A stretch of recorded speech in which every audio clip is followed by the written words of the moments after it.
Okay, just finished up dinner and I'm ready to take on the memory caching stuff that we were reading about before. Let's see.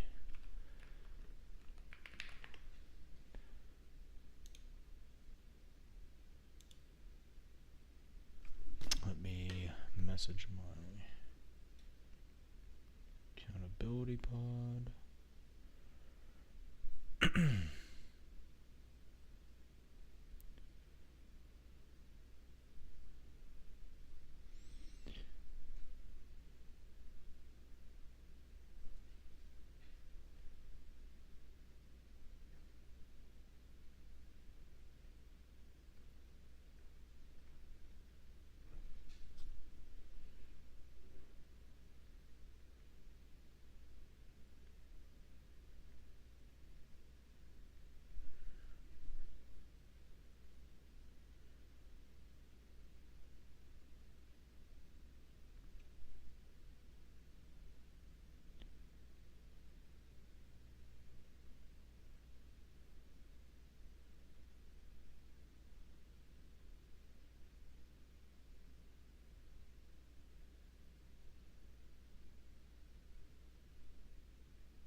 Okay.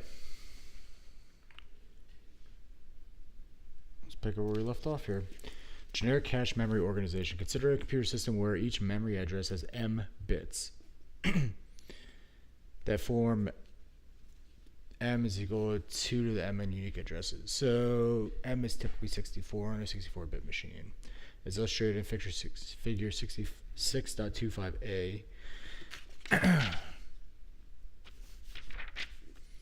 The cache for such a machine is organized as an array of 2 to the power s cache sets, each set consisting of E cache lines. Each line consists of a data block that is 2 to the power b bytes, a valid bit that indicates whether or not the line contains meaningful information, and t minus m minus or t equals m minus b plus s tag bits.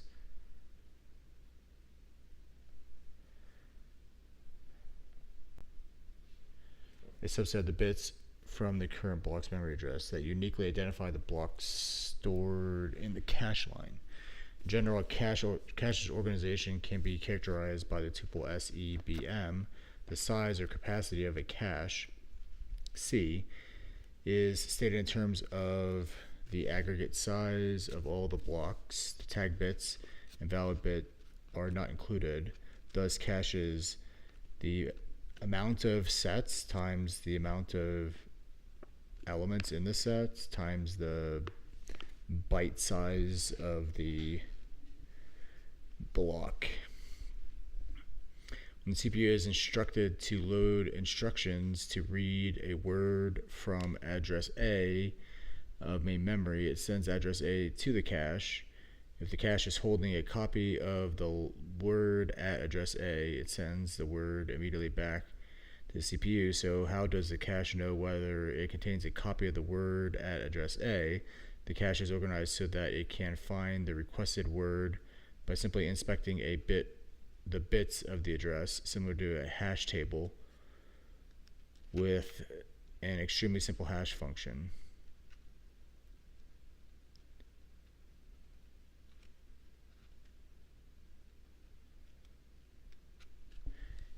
Here's how it works. The parameters S and B induce a partitioning of the M address bits into three fields shown in figure 6.25b. The set S set bits and A form an index into the array of S sets. The first set, okay, let's look at the diagram here. So this is a diagram they kind of presented in the lecture and the recitation. We'll go over it again. So general organization of a cache, S, E, B, and M. So we got our to the power of S sets. Inside the set, we have E lines per set. And our blocks to the power of B blocks. And then a tag bits and the valid bit.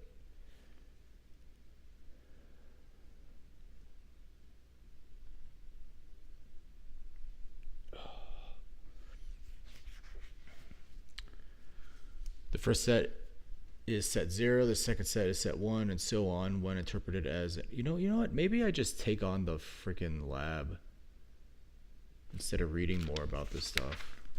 I feel like my problem is that, like, this stuff isn't really super challenging for me.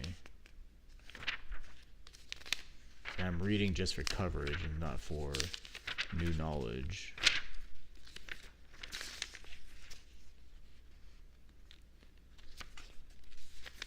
And I'm a little bit kind of like anxious, or not anxious, but like upset with myself because it's 53 and I have to go to 83 roughly.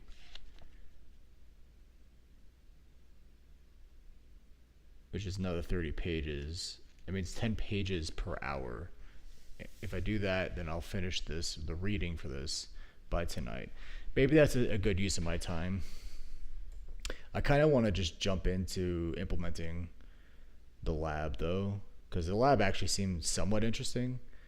But I guess the lab has its own like reading that you have to do, the lab handout. I think what I'm getting at here is like this is giving me no dopamine whatsoever. Whereas the lab would at least I'd be a little bit more motivated to want to make progress on it. All right, well, let's just speed read. Okay, the first set is set 0, the second set is set 1, and so on. When interpreted as an unsigned integer, the set index bits tell us which set the word must be stored in. Once we know which set the word must be contained in, the T tag bits in A tell us which line, if any, in the set contains the word.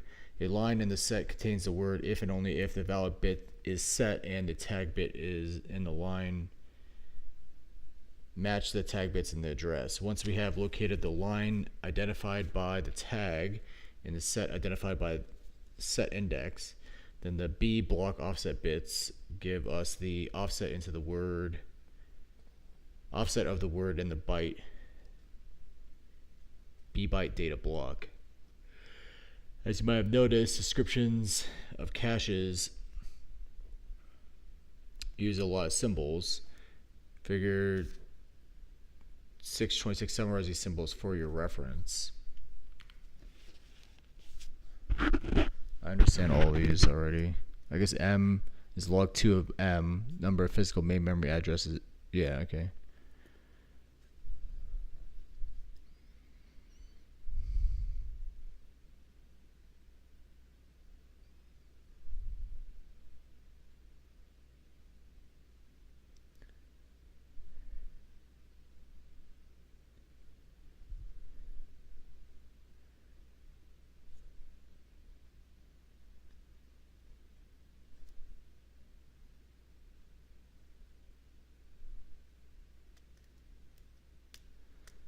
Alright, I have a full understanding of all of this.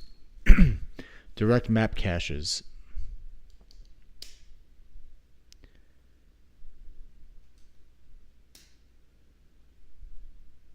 Caches are grouped into different classes based on E, the number of cache lines per set. A cache with exactly one line per set, E is equal to 1, is known as a direct map cache. Direct map caches are the simplest both to implement and to understand, so we'll use them to illustrate some general concepts about how caches work. Suppose we have a system with a CPU, a register file, an L1 cache, and a main memory. When the CPU executes an instruction that reads a memory word W, it requests the word from the L1 cache. If the L1 cache has a cache copy of W, then we have an L1 cache hit, and the cache quickly extracts W and returns it to the CPU. Otherwise, we have a cache miss, and the CPU must wait while the L1 cache requests a copy of the block containing W from main memory. When the requested block finally arrives from main memory, the L1 cache stores the block in one of the cache lines, extracts word W from the stored block, and returns it to the CPU. The process that a cache goes through of determining whether a request is a hit or miss is then extracting the requested word. Well, sorry, my mind was wandering there. When the requested block finally arrives from main memory, the L1 cache stores the block in one of its cache lines, extracts word W from the stored block, and returns it to the CPU. The process that a cache goes through of determining whether a request is a hit or miss, and then extracting the requested word consists of 3 steps: set selection, line matching, word extraction. Boom. Set selection in direct map caches. In this step, the cache extracts S set index bits from the middle of the address for W. Wouldn't there be no tag?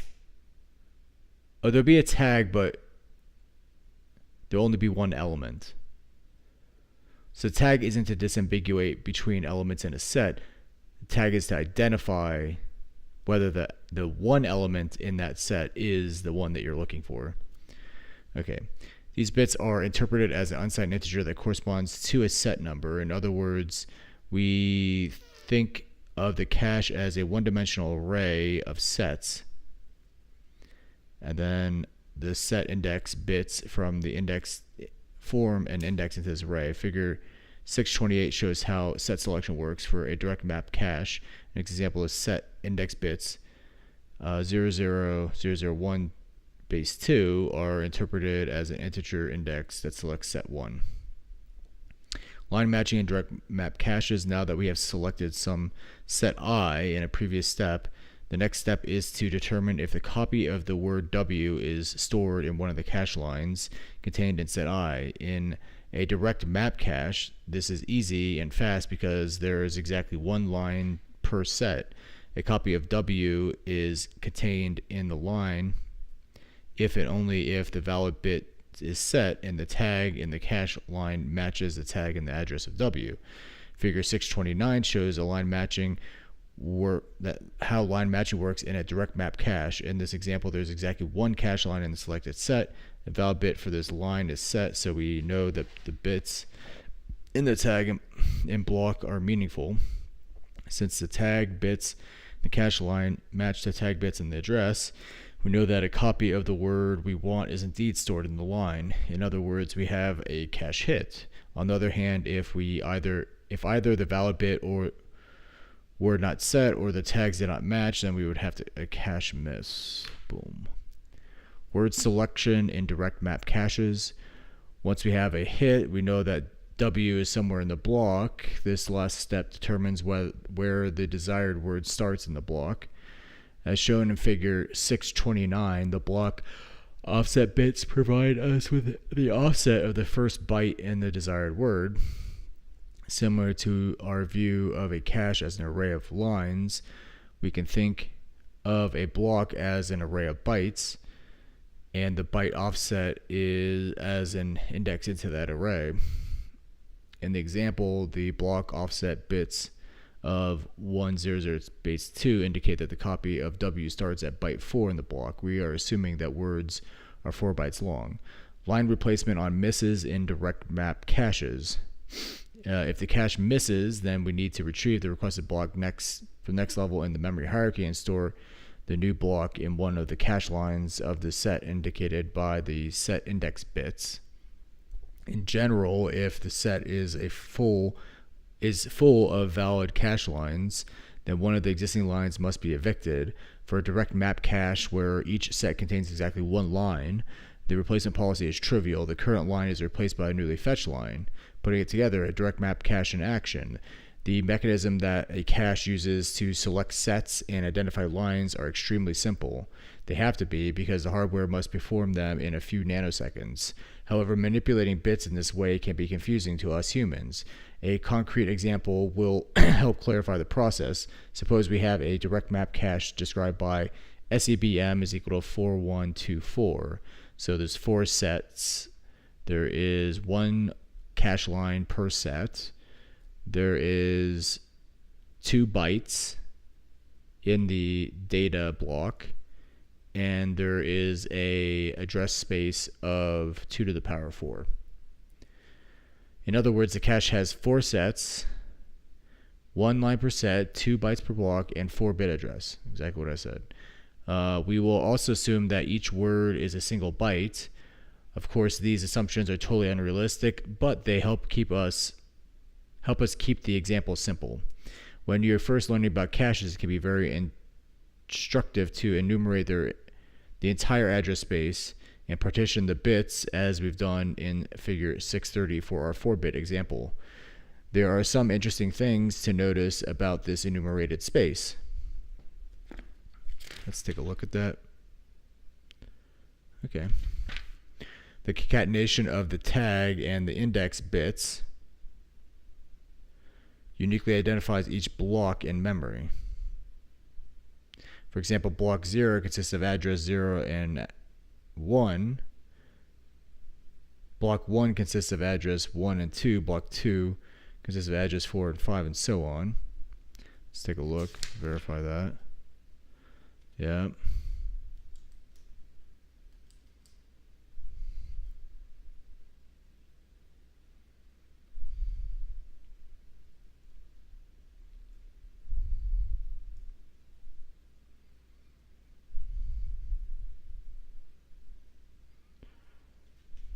Pretty basic stuff here. Since there are 8 memory blocks but only 4 cache sets, multiple blocks map to the same cache set.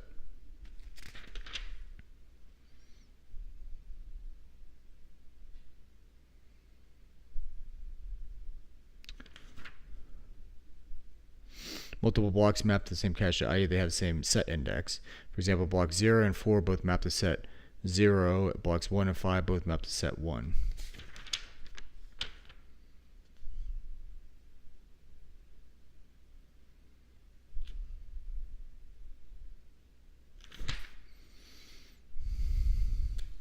Blocks that map to the same cache set are uniquely identified by the tag.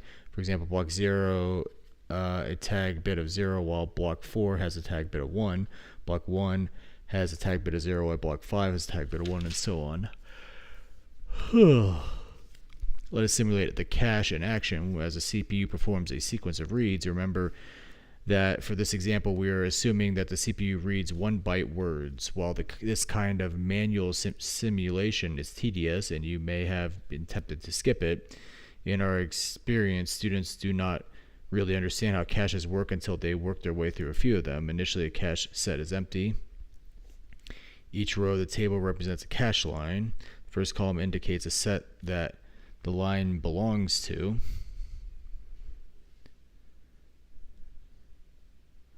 But keep in mind that this is provided for convenience and is not really part of the cache. The next 4 columns represent the actual bits in each line. Now let's see what happens when the CPU performs a sequence of reads. So it does a read word at address 0. Since a valid bit set for 0 is 0, does the cache miss? Cache fetches block 0 from memory or a lower level cache and stores the block. And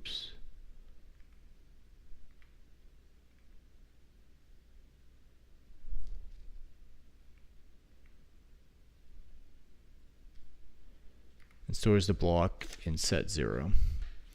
Then the cache returns M0, the contents of memory location 0, from block 0 of the newly fetched cache line. So now we have a valid block in our set 0, a valid line I should say. It has a tag 0. The block is in there. There's two. Wait a minute, there's 2 blocks? Those are 2 blocks. Wouldn't that be 1 block?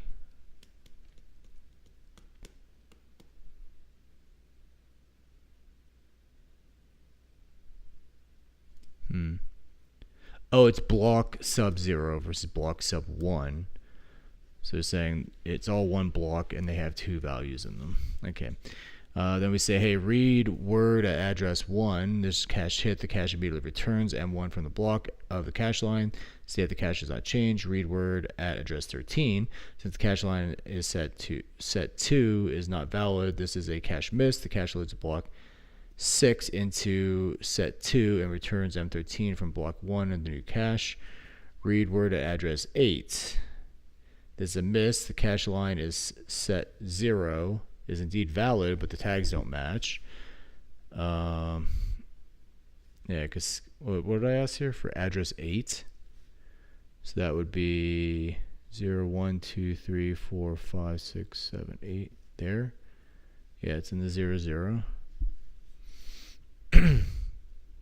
Cache loads block 4 into set 0, replacing the line that was there from the read address 0, and returns M8 from block 0 of the new cache line. Read word at address 0. This is another miss due to the unfortunate fact that we just replaced block 0 during the previous reference to address 8. This kind of miss where we have plenty of room for the cache, but keep alternating reference to blocks that map to the same set is an example of a conflict miss, because they're conflicting over being part of the same set. Conflict misses in direct map caches. Conflict misses are common in real programs and can cause baffling performance problems.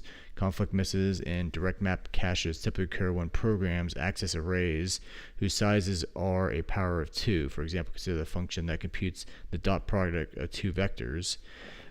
So you have a vector of 8 elements, x and y, and we go over all of them. We multiply them together and add them to the sum.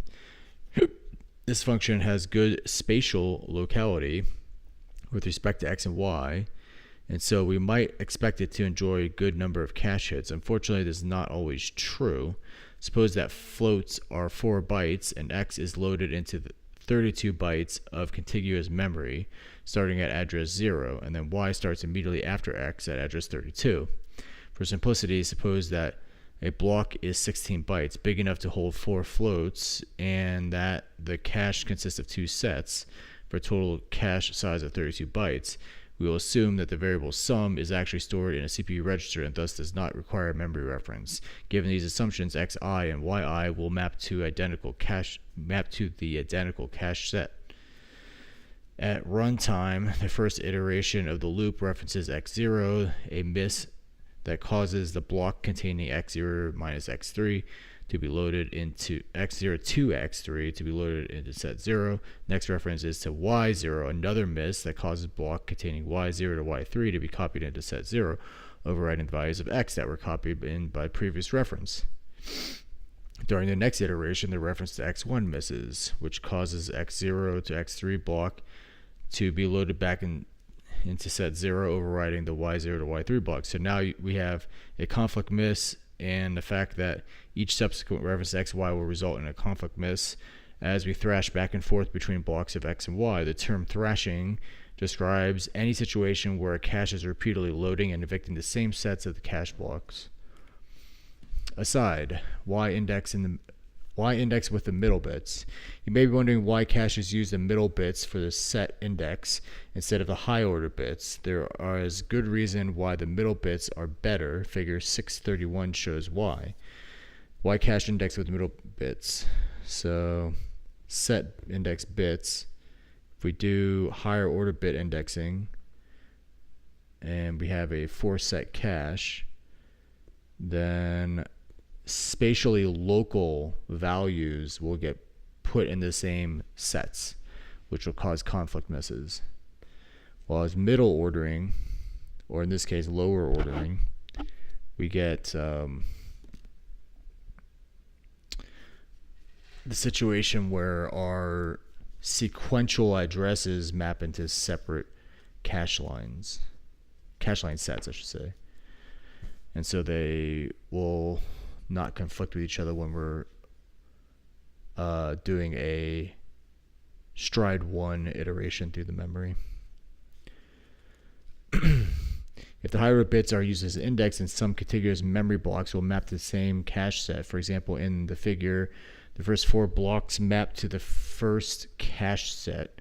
The second 4 blocks map to the second set, and so on. If a program has good spatial locality and scans the elements of an array sequentially, then the cache can only hold a block-sized chunk of the array at any point in time. This is an inefficient use of the cache, contrasted to middle bits indexing, where adjacent blocks always map to different cache sets. In this case, the cache can hold an entire C-sized chunk of the array, where C is the cache size. It's a good thing to point out. The bottom line is that even though the program has good spatial locality and we have room in the cache to hold the blocks for both xi and yi, each reference results in a conflict miss because the blocks map to the same cache set. It is not useful for this kind of thrashing to result in a slowdown by a factor of 2 or 3. Also be aware that even though our example is extremely simple, the problem is real for large and more realistic direct map caches. Luckily, thrashing is easy for programs to fix once they recognize what is going on. One easy solution is to put B bytes of padding at the end of each array. Good old padding to the rescue. For example, instead of defining x to be float x8, we can define it to be float x12, assuming y starts immediately after x in memory. We have the following mapping of array elements to sets. With the padding at the end of x, xi, and yi now map to different sets, which eliminates the thrashing conflict misses. Set associative caches. The problem with conflict misses in direct map caches stems from the constraint that each set has exactly one line, or in our terminology, E is equal to 1, that a set associative cache relaxes this constraint so that each set holds more than one cache line. A cache with E greater than 1 but less than C divided by B is often called an E-way set associative cache. We will discuss the special case where E is equal to CB in the next section. Figure 632 shows an organization of a two-way set associative cache. So we just got to like check all the tags instead of just one. Set selection in set associative caches. Set selection is identical to direct map cache with the set index bits identifying the set. Figure 633 summarizes this principle. Line matching and word selection in set associative caches. Line matching is more involved in a set associative cache than a direct map cache because it must check the tags and valid bits of multiple lines in order to determine if the requested word is in the set. The conventional memory is an array of values that takes an address as input and returns the value stored at that address. An associative memory, on the other hand, is an array of key value pairs that takes input the key and returns a value from one of the key value pairs that matches the input key. Wait a minute. Okay. Thus, we can think of each set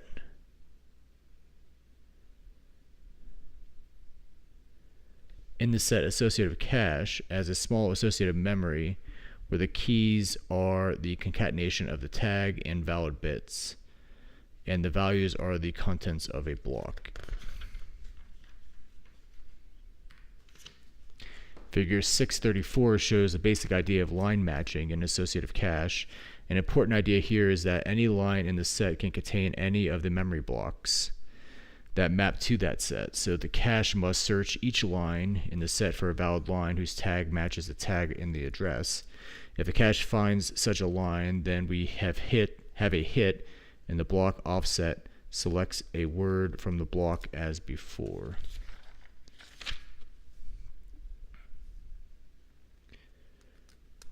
line replacement on misses and associative caches. If a word requested by the CPU is not stored in any of the lines in the set, then we have a cache miss, and the cache must fetch a block that contains the word from memory. However, once the cache has retrieved the block, which line should it replace? Of course, if there's an empty line, then it would be a good candidate, but if there is no empty lines in the set, then we must choose one of the non-empty lines and hope that the CPU does not reference the replaced line anytime soon.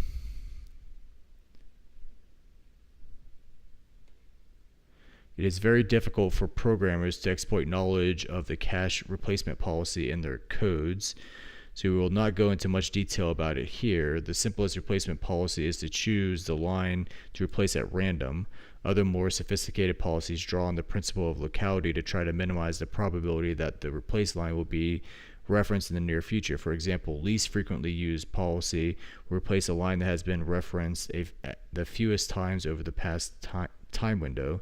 A least recently used policy will replace the line that was last accessed at the furthest in the past. All of these policies require additional time and hardware, but as we move further down the memory hierarchy away from the CPU, the cost of a miss becomes more expensive, and it becomes more worthwhile to minimize misses with good replacement policies. Fully associative caches. A fully associative cache consists of a single set that contains all of the cache lines. Figure 635 shows the basic organization.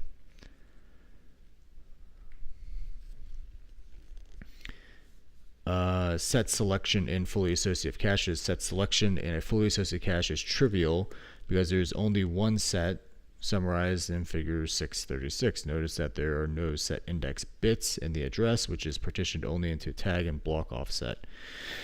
Line matching and word selection in fully associated caches. Line matching and word selection in a fully associated cache works the same way as a set associative cache. As we show in figure 637, the difference is mainly a question of scale. Because the cache circuitry must search for many matching tags in parallel, it is difficult and expensive to build an associative cache that is both large and fast. As a result, fully associative caches are only appropriate for small caches, such as the translation look-aside buffer in virtual memory systems that cache page table entries. I'm going to highlight the TLB mention. Okay, let's skip over these practice problems because we got shit to do. Alright, now we are in issues with writes.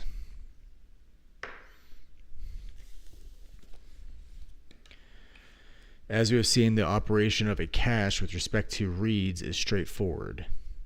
First, look at a copy of a desired word W in the cache. If there is a hit, return W immediately. If there is a miss, fetch the block that contains W from next lower level of the memory hierarchy, store the block in some cache line, possibly evicting the valid line, and then return W. The situation for writes is a little bit more complicated. Suppose we write a word W that is already cached, a write hit. After the cache updates its copy of W, what does it do about updating the copy of W in the next lower level of the hierarchy? The simplest approach, known as write through, is to immediately write W's cache block to the next lower level. While simple, write through has the disadvantage of causing bus traffic with every write. Another approach, known as write back, defers the update as long as possible by writing the update block to the next lower level only when it has evicted from the cache by the replacement algorithm. Because of locality, write back can significantly reduce the amount of bus traffic, but it has a disadvantage of additional complexity. The cache must maintain an additional dirty bit for each cache line that indicates whether or not the cache block has been modified. Another issue is how to deal with write misses. One approach, known as write allocate, loads the corresponding block from the next lower level into the cache and then updates the cache block. Write allocate tries to exploit spatial locality of writes, but it has the disadvantage that every miss results in a block transfer from the next lower level to the cache. The alternative, known as no write allocate, bypasses the cache and writes the word directly to the next lower level. Write through caches are typically no write allocate. Write back caches are typically write allocate. Optimizing caches for writes is a subtle and difficult issue, and we are only scratching the surface here. The details vary from system to system and are often proprietary and poorly documented. To the programmer trying to write reasonably cache-friendly programs, we suggest adopting a mental model that assumes write back, write allocate caches. There are several reasons for the suggestion. As a rule, caches at lower levels of the memory hierarchy are more likely to use write back instead of write through because of the large transfer times. For example, virtual memory systems, which use main memory as a cache for the blocks stored on disk, use write back exclusively.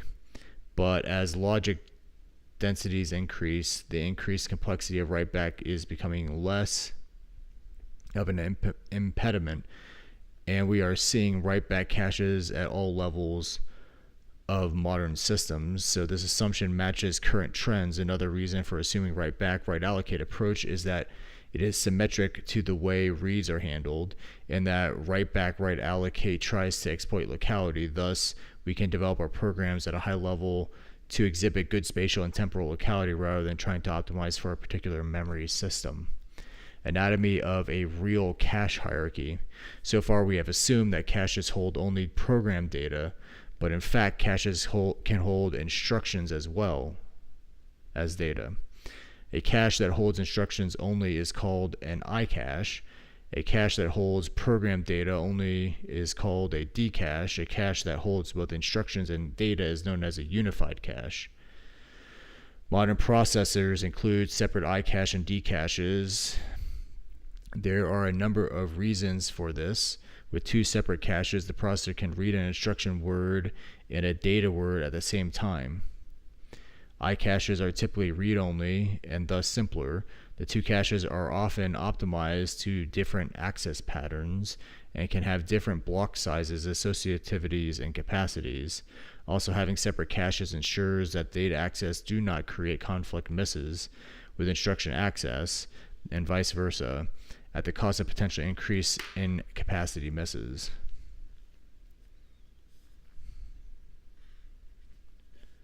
I'm just going to highlight that iCaches are a thing. Figure 638 shows the cache hierarchy for the Intel Core i7 processor. Each CPU chip has 4 cores. Each core has its own private L1 iCache, L1 dcache, and L2 unified cache. All of the cores share an on-chip L3 unified cache.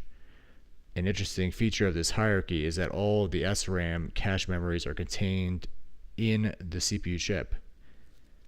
Figures 639 summarize the best characteristics of the Core i7 caches. Let's take a look at the diagram. So we got our registers, our dcache and our iCache at L1, our L2 unified cache for the core, and then we got L3 unified cache shared by all cores out to main memory. And then access times for iCache and dcache, everything seems to be about the same. Access cache size, associativity, block size, and sets.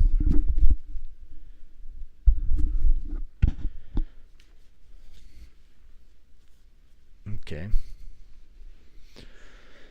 Let's go back to the reading. Performance impact of cache parameters.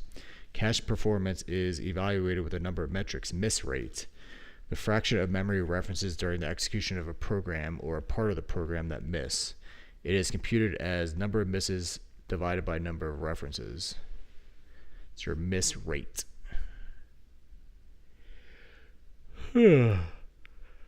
Hit rate. The fraction of memory references that hit is computed as 1 minus the miss rate, or would be a hit divided by memory references.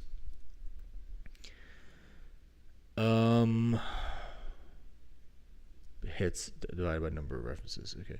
Hit time, the time to deliver a word in the cache to the CPU, including the time for set selection, line identification, and word selection. Hit time is on the order of several clock cycles for L1 caches. Miss penalty.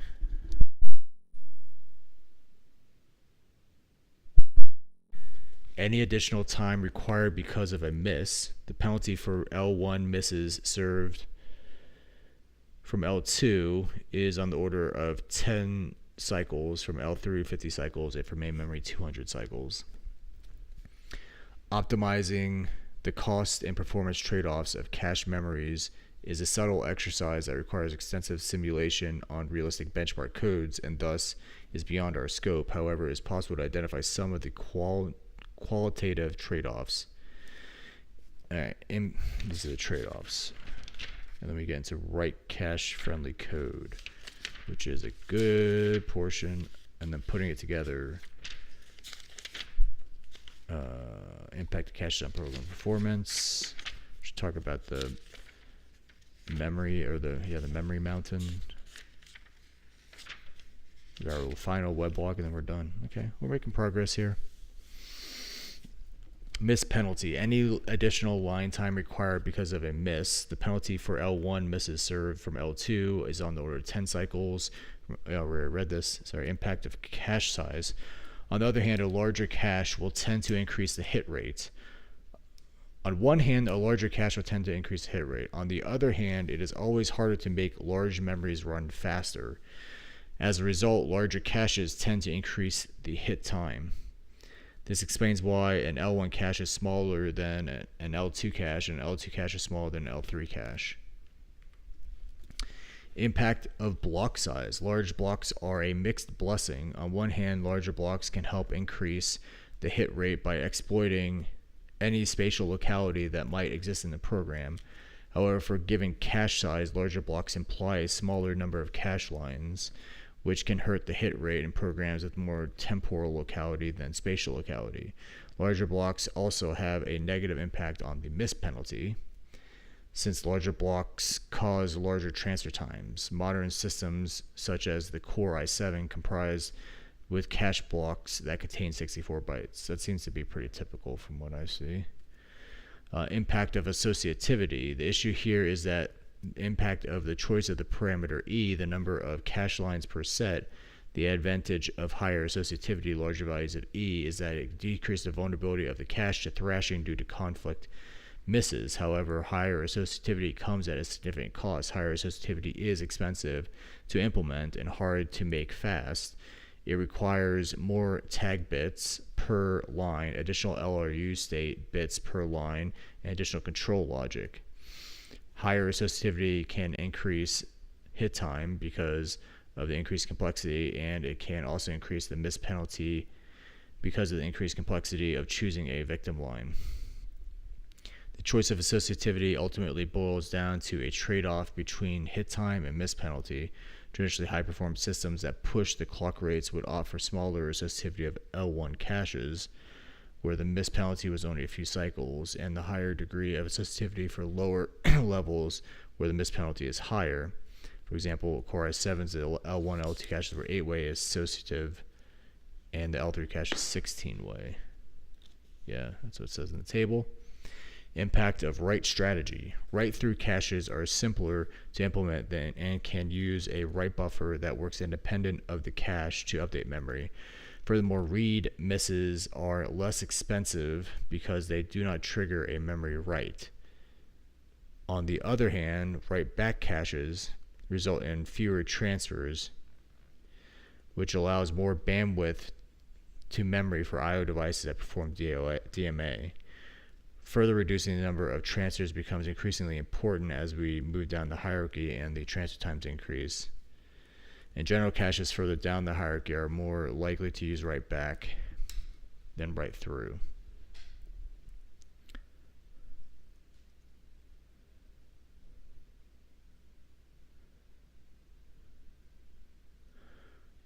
Writing cache-friendly code. In section 6.2, we introduced the idea of locality and talked in qualitative terms about what constitutes good locality.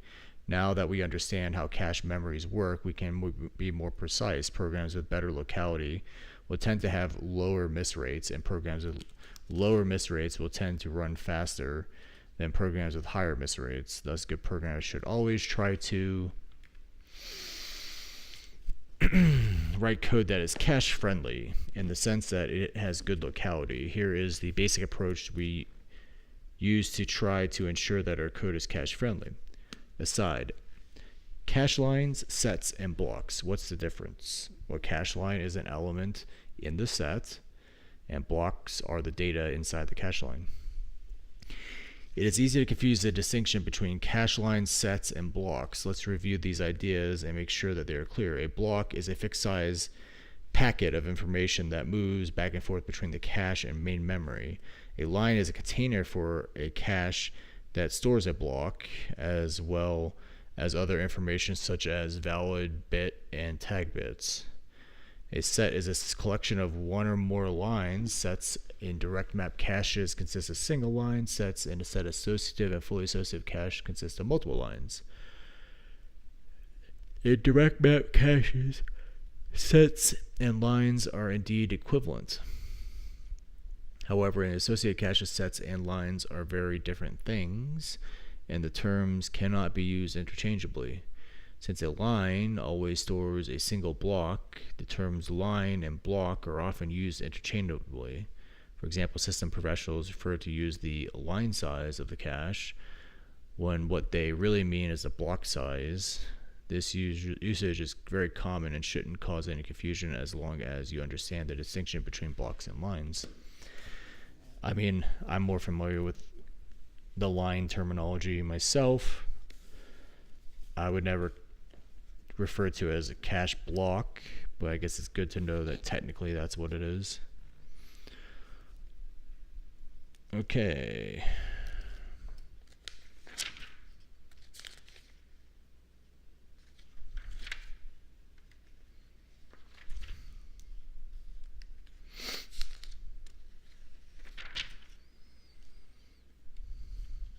All right. Making some progress here. I think skipping the problems allows me to read a lot because the problems just take up so much space on the page. And the diagrams also allow me to get through.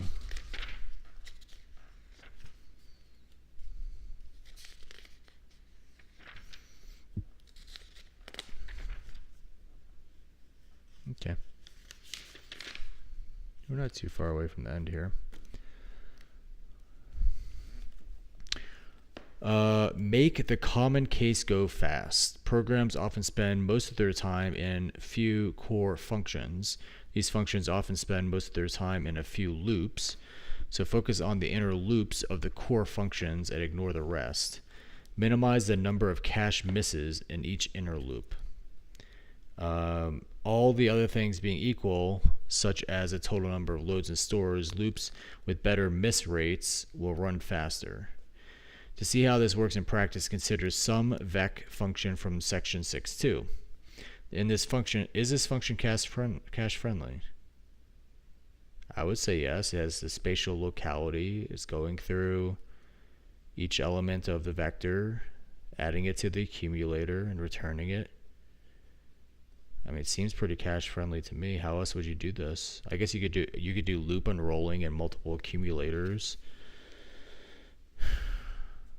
that are on different set line boundaries so that you can not thrash between the two of them. You can do something like that. First, notice that there is good temporal locality in the loop body with respect to the local variables I and sum. In fact, because these are local variables, any reasonable optimizing compiler will cache them in the register file. The highest level of the memory hierarchy. Now consider the stride 1 references to vector. In general, if a cache has block size of b bytes, then a stride k reference pattern, where k is expressed in words, results in an average of min 1 word size times k divided by b misses per loop iteration. This is minimized for k is equal to 1 so that stride 1 references to v are indeed cache friendly. Example, suppose that v is block aligned.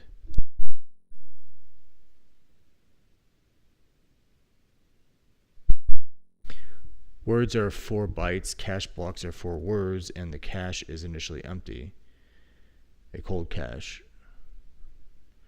Then regardless of the cache organization, the references to v, sorry, I'm on the wrong page here. Reference to v will result in the following pattern of hits and misses. V sub I, access order, hit or miss. We go from I0 to I7.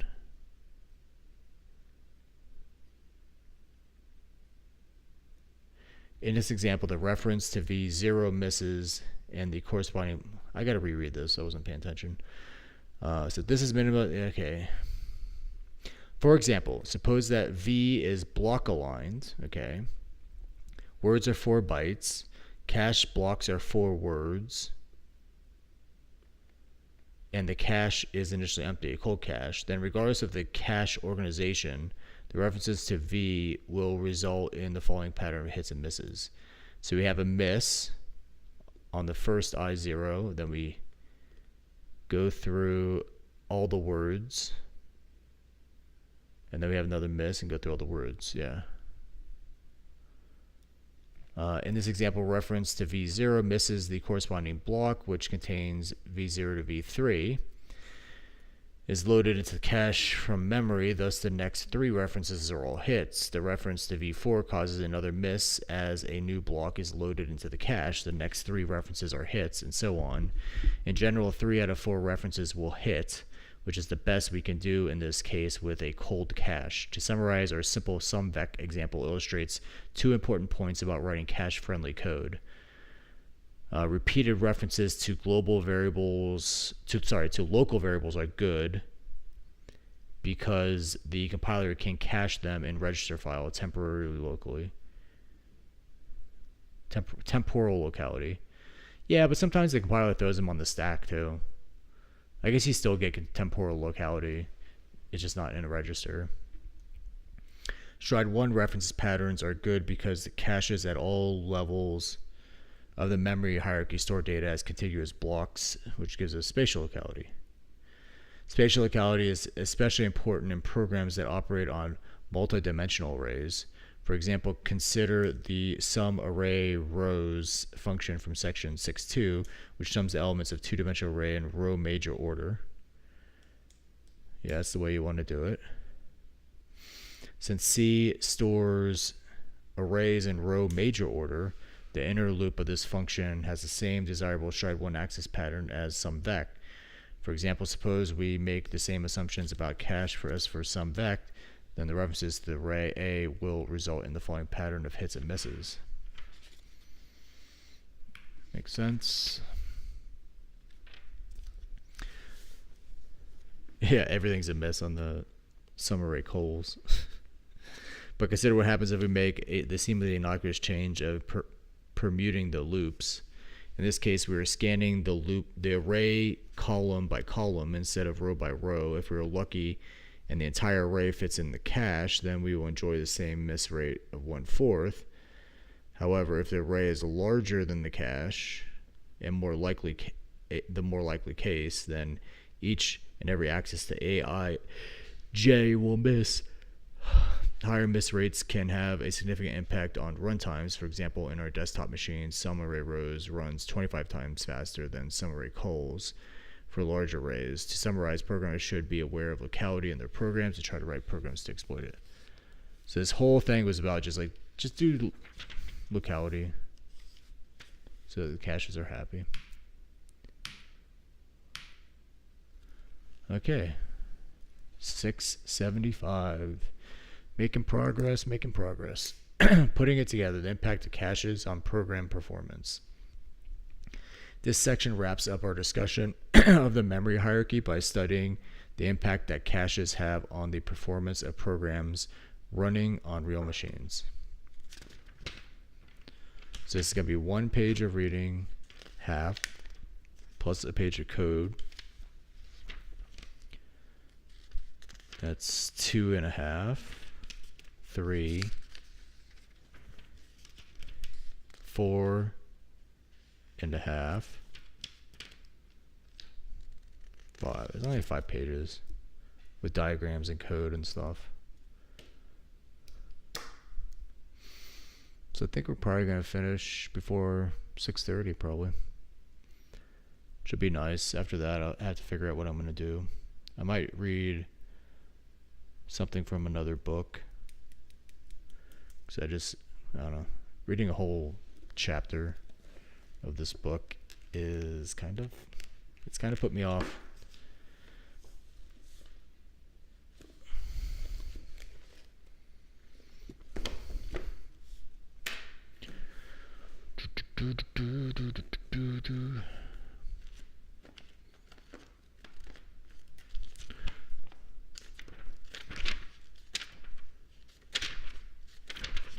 Linking. So we get into linking next. So I guess tomorrow, if we look at our calendar, tomorrow I'll probably be working on the lab. And depending on how long that takes, it might take the entire day, to be honest. We'll see. But I got 2, because I can do an early morning stream, but then I can't do an evening stream because I have D&D. So that is 2, 3, 4, 5, 6, 7, 8. 8.5 hours. Whereas today I got 1, 2.5, 3.5, 4.5, 5.5, 6.5, 7.5, 8.5.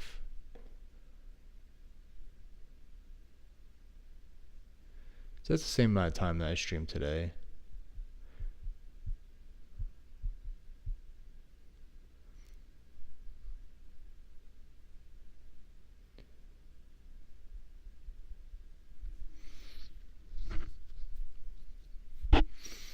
I've been waking up like super early though. Like 4:30 in the morning. So I might hop on extra early tomorrow morning to start on the lab.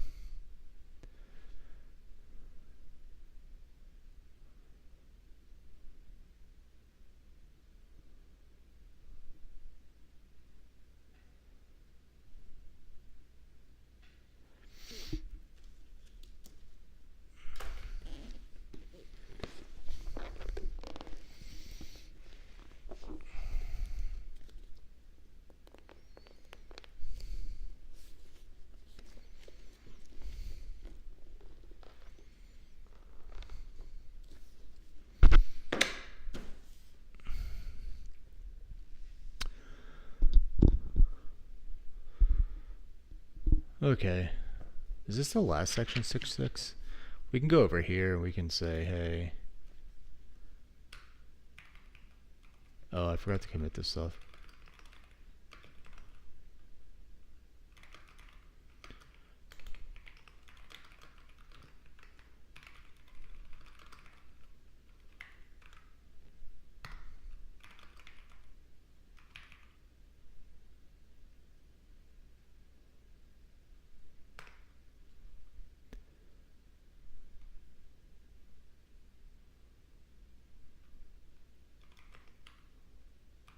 Oh, there's no jobs? Okay. That's not what I wanted. Wait a minute, am I in the wrong? There we go. Okay, cache memories. We are on the last section, putting it all together.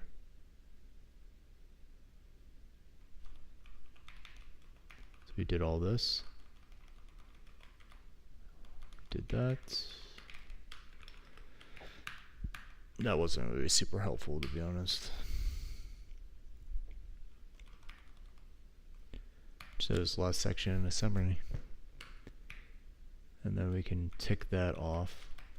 I'll do it now. So I don't forget.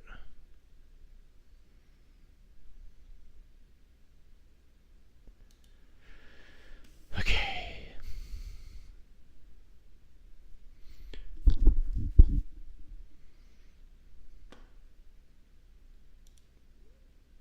Oh, forgot to check these things, because that one's done.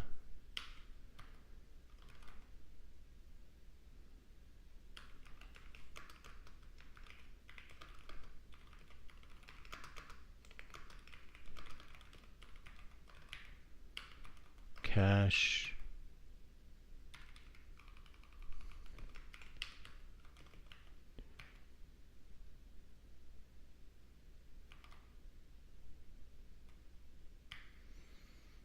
Okay, we finished this lecture, and we finished that recitation.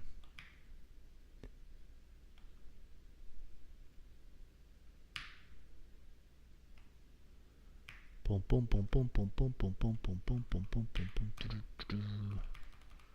All right, let's get this last section done. Putting it together, the impact of caches on program performance. This section wraps up our discussion of the memory hierarchy by studying the impacts that caches have on the performance of programs running on real machines. The memory mountain. The rate that a program reads data from memory system is called the read throughput, or sometimes the read bandwidth. If a program reads n bytes over a period of s seconds, then the read throughput over that period is n divided by s, typically expressed in units of megabytes per second. If we were to write a program that issued a sequence of reads, requests in a tight program loop and then measure the read throughput, would give us some insight into the performance of the memory system for that particular sequence of reads. Figure 640 shows a pair of functions that measure the read throughput for a particular read sequence. The test function generates a read sequence by scanning the first elements of an array with a stride of stride. First elements of the array with a stride of stride. To increase the available parallelism in the inner loop, it uses a 4x4 unrolling. The run function is a wrapper that calls the test function and returns the measured read throughput. The call to the test function in line 37 warms the cache. Alright, let's go ahead and just take a look at the code. I hate it in the Linux programming interface where it's like you have the code and then you have a textual explanation for the code. It's like, just comment the code and I can read it and I can grok it. Like, you don't need to write prose about what the code does. I could appreciate some high order stuff and some reasoning why this does it, but just put that as comments. I mean, it's the perfect mixture of code and prose is comments. It's the best documentation. All right. So we got some data. It's an array of longs with a pound define of max elements, and we'll be traversing that. We then have a test function and a run function. Our test function returns an integer. It takes in the amount of elements that we're going to be reading from max element from data and the stride at which we're going to be reading at. So we iterated with first elements of the array, data, with stride of stride using 4x4 loop unrolling. And then we have run test elem stride. And so it takes in the same, or it runs that with elements and stride. And return read throughput as megabytes per second, which is a double. Size is in bytes. Stride is in array elements. And megahertz is CPU clock frequency in megahertz.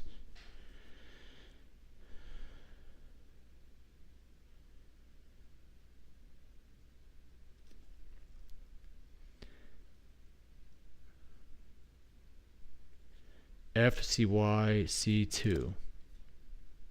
This is the magic. FCYC2.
Read timestamp counter.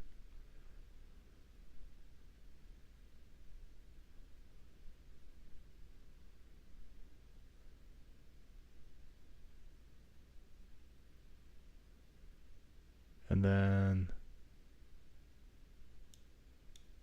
function cycles version 2. Okay, I don't give a shit about that. So read timestamp counter. Is there a man page for that? Man read timestamp counter? No. So when they use it here, they're kind of just making shit up. Alright. Let's go back to the code.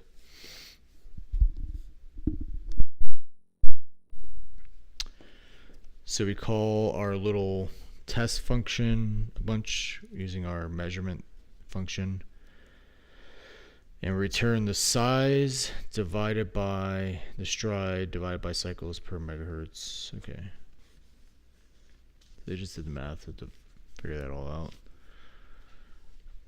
Alright, and then our test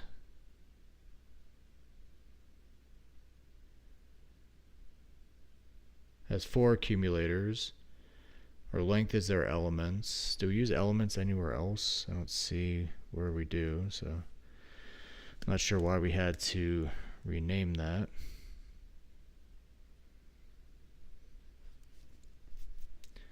And then length minus sx4 is equal to limit. It would be stride times 4.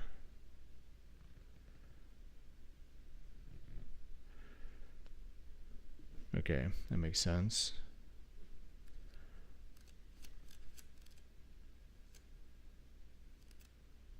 Yep, everything makes sense there. Let's go back to the textual thing. Okay, so the FCYC2 function in line 38 calls the test function with the arguments elements and estimates the running time of the test function and CPU cycles. Notice that the size argument to the run function is in units of bytes, while the corresponding elements argument of the test function is in units of array elements. Also notice that the line39 computes megabytes per second as 10 to the power 6 bytes as opposed to 2 to the power 20 bytes per second. Alright, the size and stride arguments to the run function allow us to control the degree of temporal and spatial locality in the resulting read sequence. Smaller values of size result in smaller working set size and thus better temporal locality. So size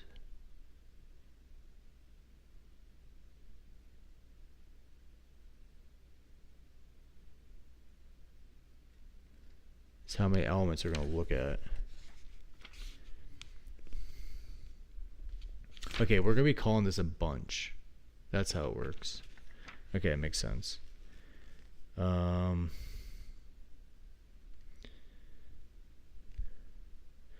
values of size result in smaller working set size and thus better temporal locality. Smaller values of stride result in better spatial locality.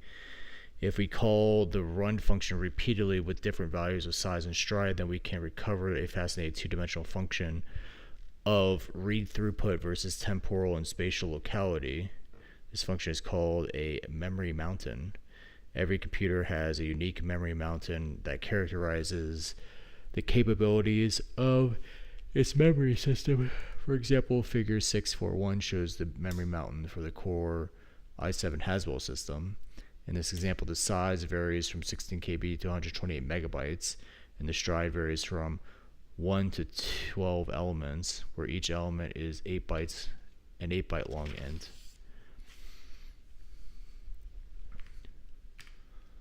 There's the memory mountain, inverted.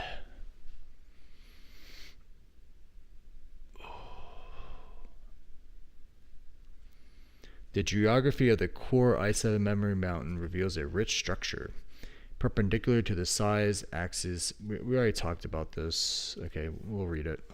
Why not? I am starting to burn out on this again, though. We already talked about this in lecture.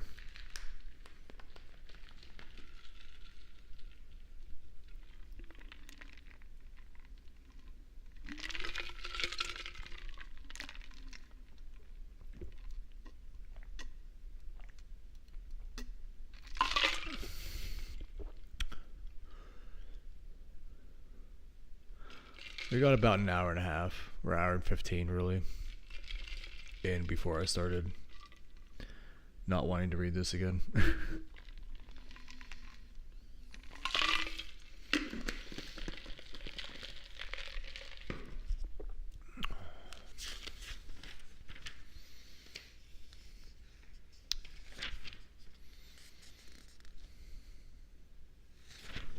I do want to spend some time with their permutations of their triply nested loops to see why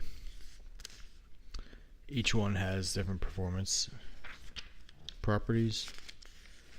I think that would be helpful, and I might actually rewatch the lecture for that section.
Yeah, I don't feel like doing this right now.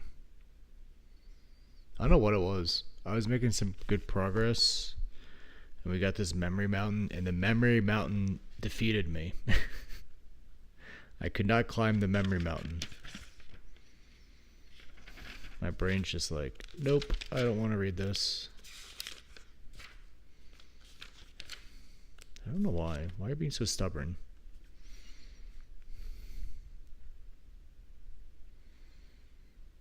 It's because we already know this stuff from lecture, and it's like, why read all this?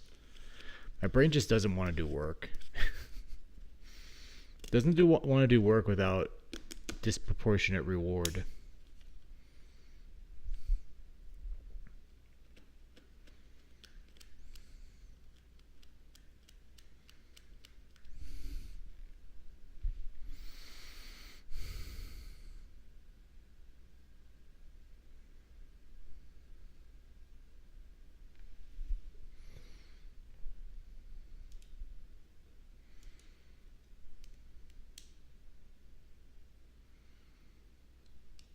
What was this EASM one?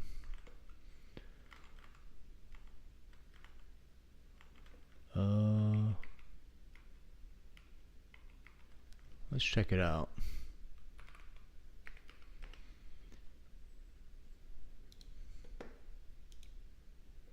Combining assembly code within C.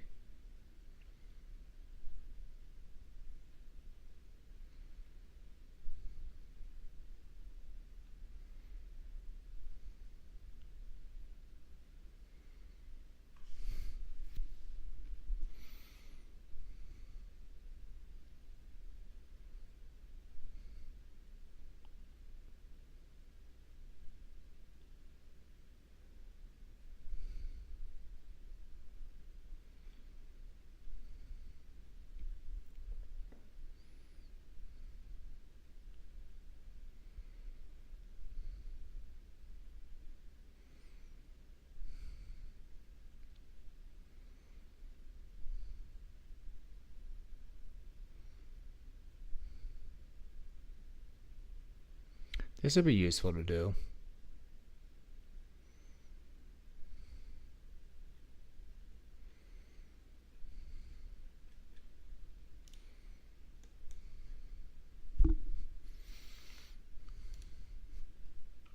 Let's read the mem blocking one too.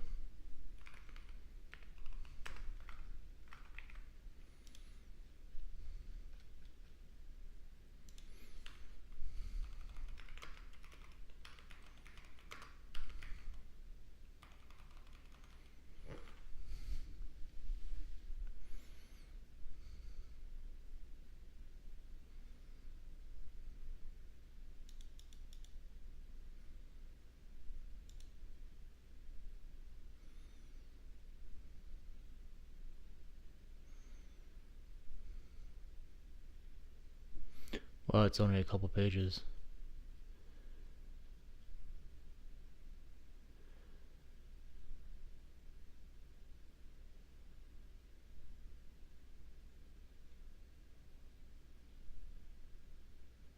It's like some text, some code, a diagram, another diagram. We're done. Yeah, I'll say we should read that. I want to get better at map moles, implementing map moles.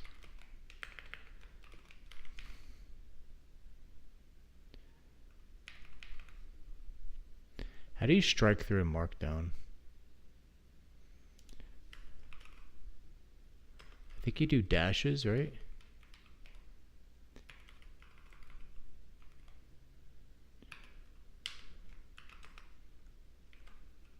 Grep readme.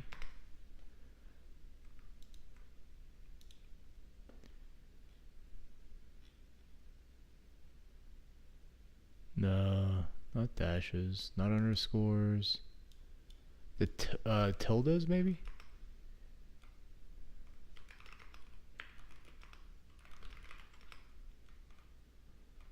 I think something like this. Yeah.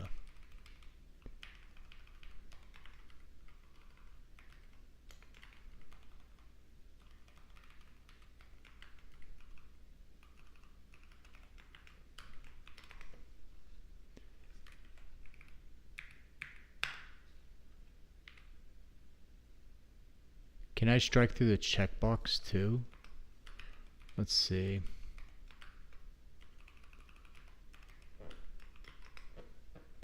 Maybe like that. Nope, that just fucks it up. What if I do like this? Would that preserve it? Probably not. Yeah, that really messed it up. Okay. None of that is allowed. Yeah, we do that. Okay, just write everything out. Grip it.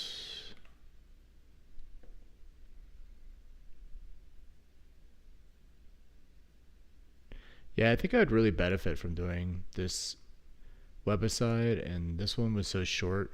I think I'd benefit from it too, because I want my linear algebra to be much better than it is. So any little bit of linear algebra stuff I think will benefit me.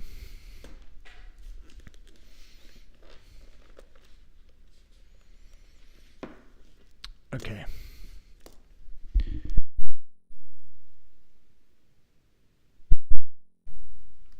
Let's kill that.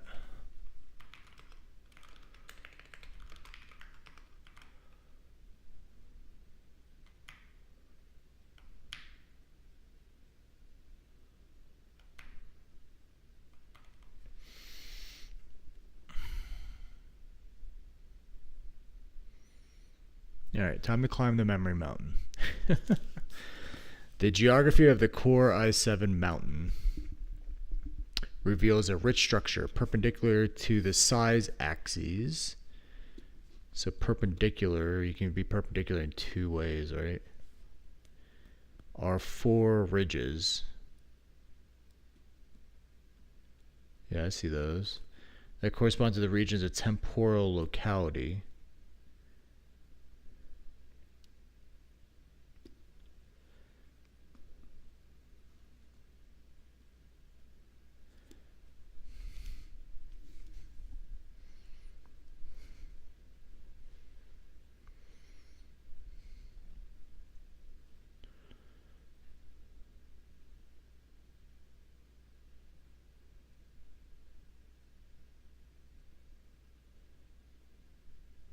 where the working set fits entirely into L1, L2, and L3 cache and main memory respectively. Notice that there is more than an order of magnitude difference between the highest peak of the L1 ridge, where the CPU reads at a rate of over 14 gigabytes per second, and the lowest point of the main memory ridge, where the CPU reads at a rate of 900 megabytes per second. On each of the L2, L3, and main memory ridges, there's a slope of spatial locality that falls down as the stride increases and the spatial locality decreases. Notice that even when the working set is too large to fit in any caches, the highest point in the main memory ridge is a factor of 8 times than its lowest point. So even when the program has poor temporal locality, spatial locality can still come to the rescue and make a significant difference. There's a particular interesting flat ridge line that extends perpendicular to the stride axes for the stride of 1, where the read throughput is relatively flat, 12 gigabytes per second. Even though the working set exceeds the capacity of L1, L2, this is apparently due to a hardware prefetching mechanism in the Core i7 memory system that automatically identifies sequential stride 1 reference patterns and attempts to fetch those blocks into cache before they are accessed. While the details of the particular prefetching algorithm are not documented, it is clear from the memory mountain that the algorithm works best for small strides. Yet another reason to favor sequential stride 1 access in your code. Ridges of temporal locality of the memory mountain. This graph shows a slice through figure 641 with stride of 8.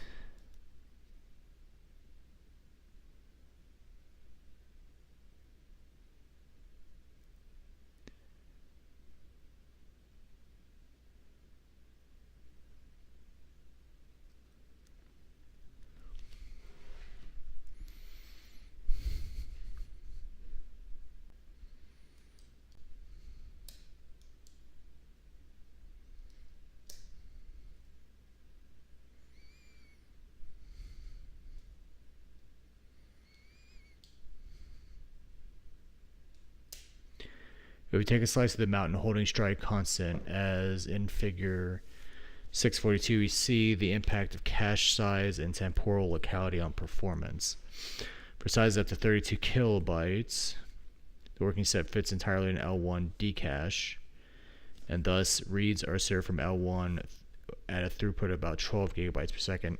For sizes up to 256 kilobytes, the working set fits entirely in the unified L2 cache, and for sizes up to 8 megabytes, the working set fits entirely into unified L3 cache. Larger working set sizes are served primarily from main memory. The dips in read throughputs at the leftmost edges of the L2 and L3 cache regions are where working set sizes of 256 kilobytes and 8 megabytes are equal to their respective cache sizes are interesting. It's not entirely clear why these dips occur. The only way to be sure is to perform a detailed cache simulation, but it is likely that the drops are caused by conflicts with other code and data lines. Slicing through the memory mountain in the opposite direction, holding the working set size constant, gives us some insight into the impact of spatial locality on the read throughput. For example, figure 643 shows the slice for a fixed working set size of 4 megabytes. This slice cuts along the L3 ridge in figure 641, where the working set fits entirely into the L3 cache but is too large for the L2 cache. Notice how the read throughput decreases steadily as the stride increases from 1 to 8 words.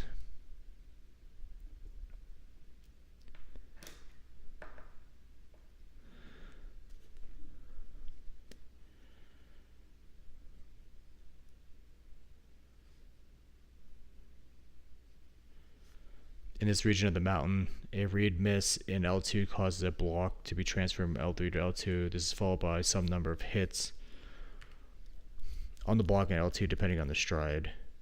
As the stride increases, the ratio of L2 misses to L2 hits increases. Since the misses are served more slowly than hits, the read throughput decreases. Once the stride reaches 8 byte words which on this system equal the block size of 64 bytes. Every read request misses an L2 and must be served from L3. Thus, the read throughput for strides of at least 8 is a constant rate determined by the rate that cache blocks can be transferred from L3 into L2.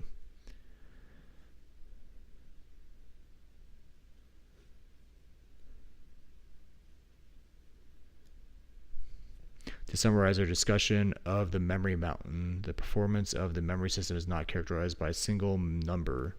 Instead, it is a mountain of temporal and spatial locality whose elevations can vary by over an order of magnitude. Wise programmers try to structure their programs so that they run in the peaks instead of the valleys.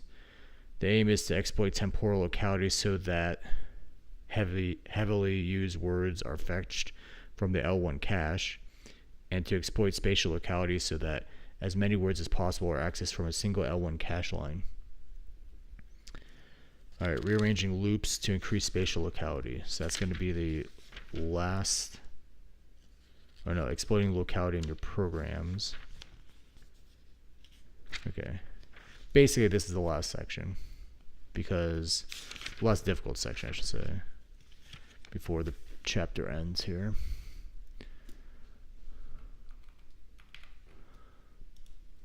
Because this last one is not too much. All right, you're done.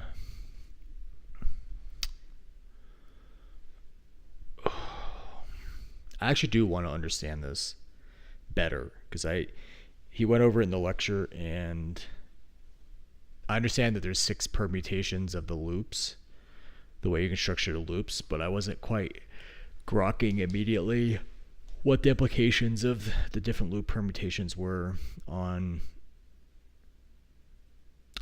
spatial locality. Okay, rearranging loops to increase spatial locality.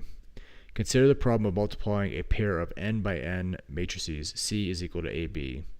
For example, if n is equal to 2, then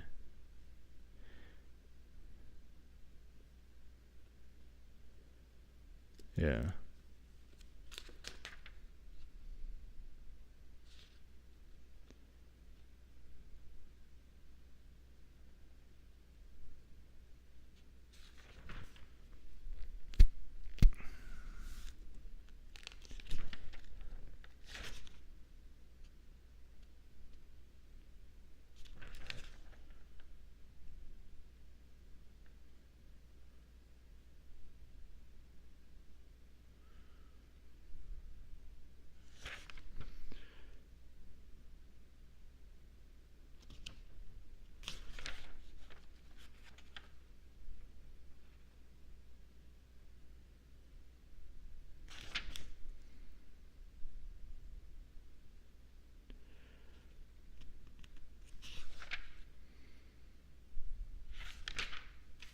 Okay. A matrix multiply function is usually implemented using 3 nested loops.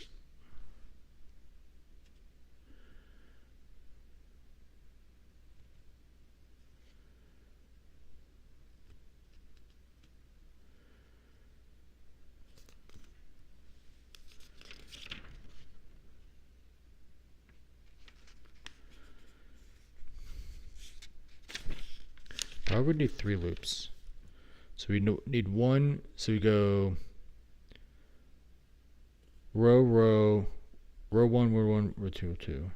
So we need 1 to go through the rows of A, and the other one to go through the columns of B. But if we look back over here, if there's 2 by 2,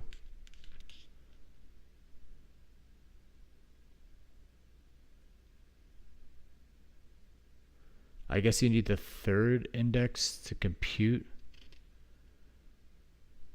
where you're at.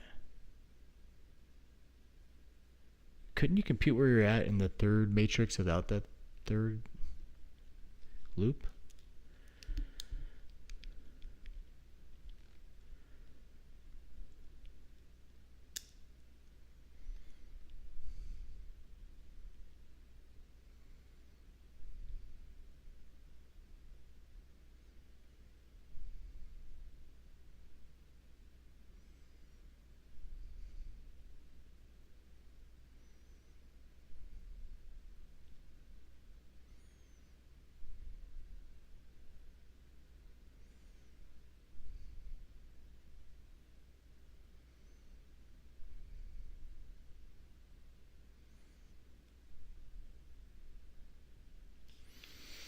Okay, so I and J are the elements of C. Okay, I understand. Two loops would only give you one element, and you have to iterate over all the elements of C as well.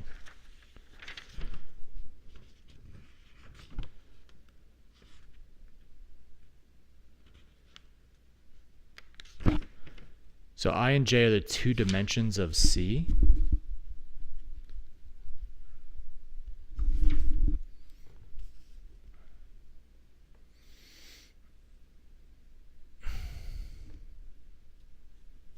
Yeah, I and J are the two dimensions of C. And then K is going to be the row offset and the column offset. But this implies that the matrices are square. You couldn't have odd-sized matrices. Or not non-square matrices, I should say. They have to be the same size. I think with matrix multiplication, you can have like a 2x4 and a 4x2 and multiply them together. I don't think they have to be the same size. They just have to be kind of rotated 90 degrees in their size.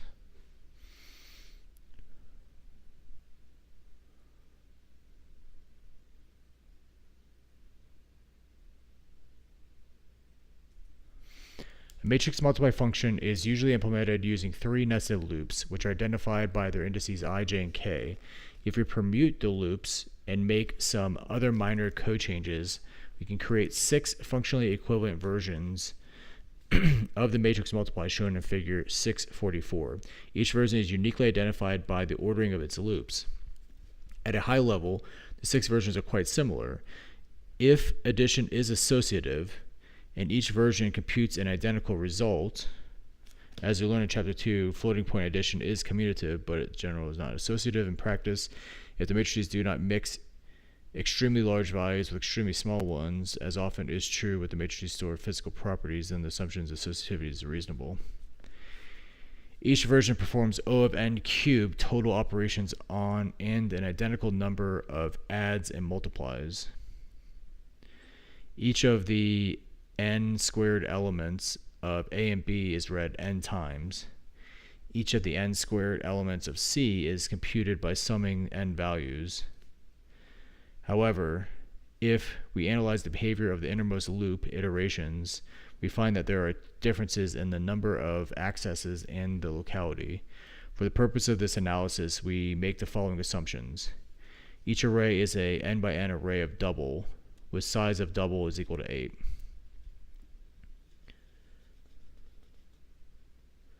Yeah, this is the assumption, is n by n array. There is a single cache with a 32 byte block size, b is equal to 32. The array size n is so large that a single matrix row does not fit in L1 cache. The compiler stores local variables in registers, and thus references to local variables inside loops do not require any load or store instructions.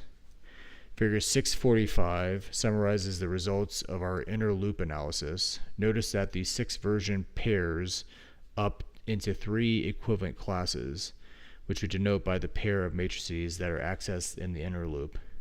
For example, versions IJK and JIK are members of the class AB because they reference the arrays A and B but not C in their innermost loop. For each class, we have counted the number of loads, reads, and stores writes in each inner loop iteration, the number of references to A, B, and C that will miss in the cache in each loop iteration, and the total number of cache misses per iteration. The inner loop of the class AB routines scan a row of array A with a stride of 1. Actually, before I read that part, I'm going to look at these a little bit more in detail.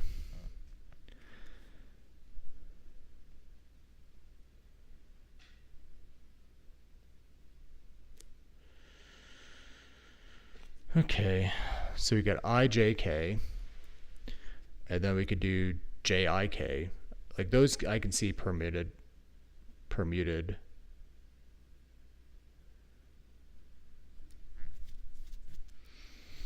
Do they have diagrams on like why?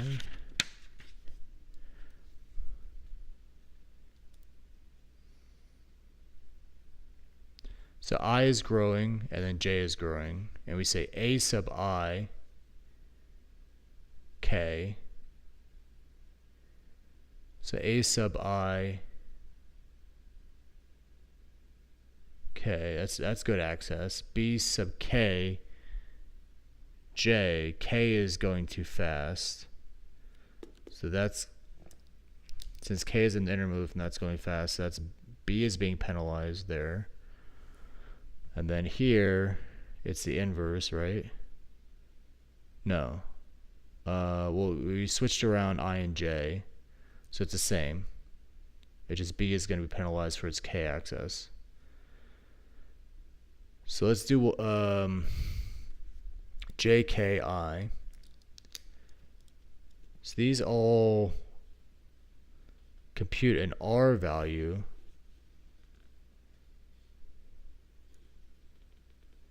That we then multiply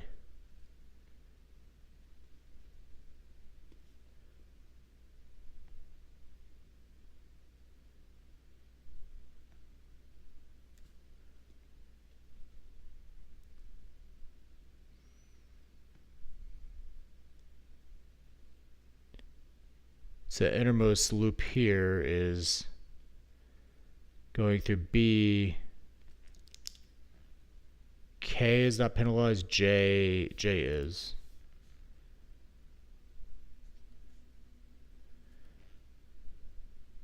Because J is the innermost. And then this one over here, we have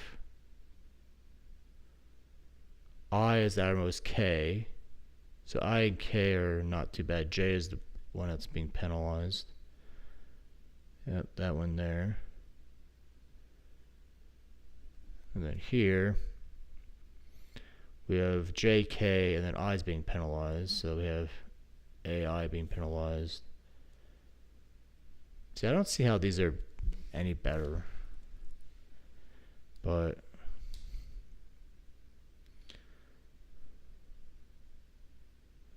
oh, this one's better. Because this penalty is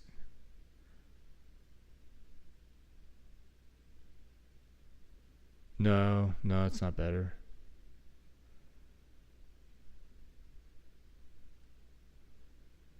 This one, I think version KIJ and IKJ.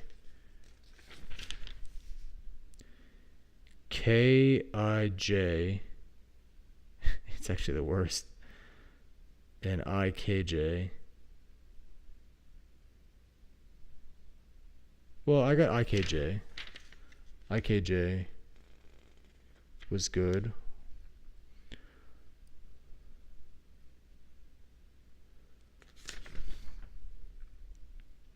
Oh no, I was right. KIJ. Yeah, I was right.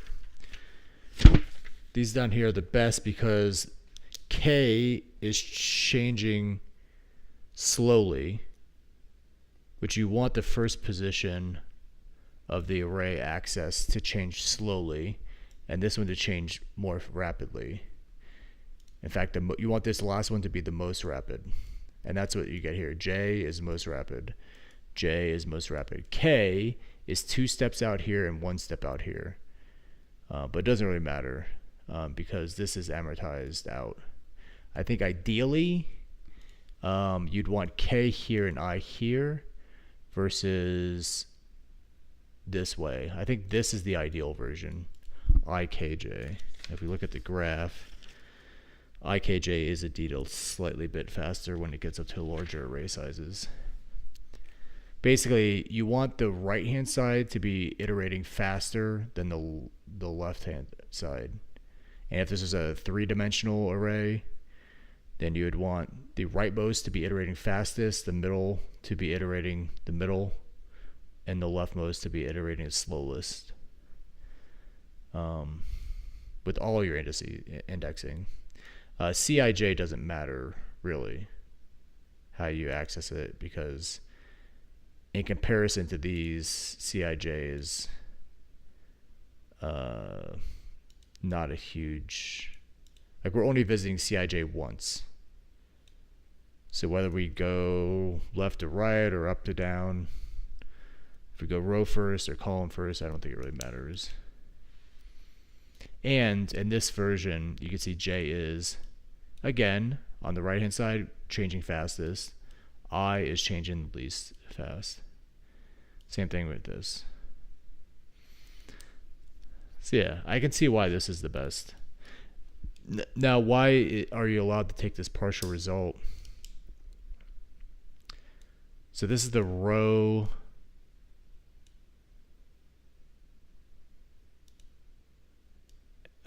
A sub I is the row kth element. I don't know what R stands for here, but it's basically the value that goes here. And because it can be computed once and pulled out, like, you could pull this into here, but that doesn't make sense because I and K are known already. So you want to do it only once. So this is an optimization, basically. The original, yeah.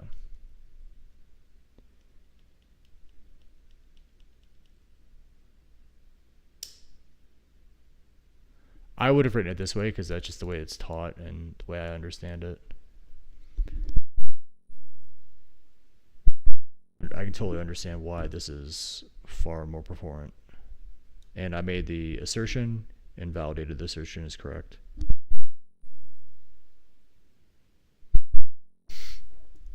Okay, let's go back to the reading. The inner loops of the class AB routines scan a row of array A with a stride of 1.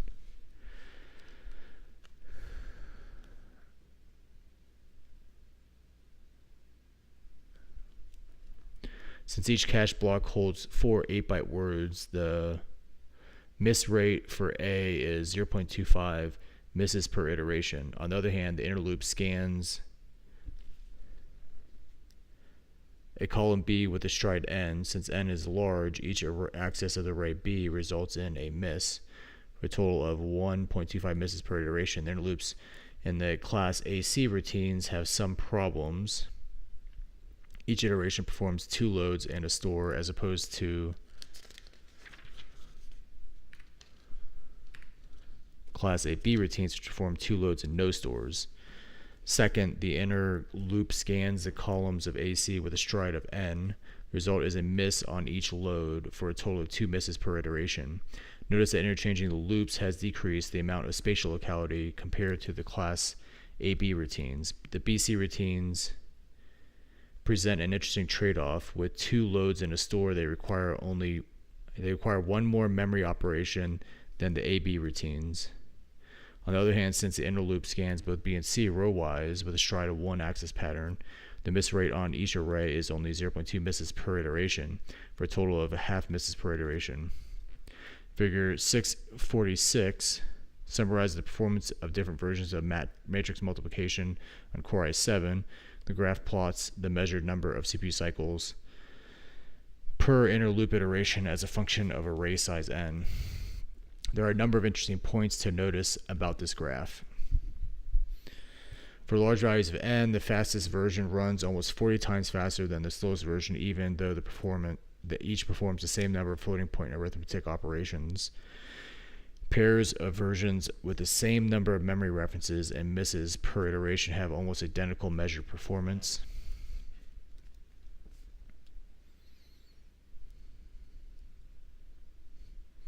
The 2 versions with the worst memory behavior in terms of the number of accesses and misses per iteration run slightly slower than the other versions, which have fewer misses and fewer accesses, or both.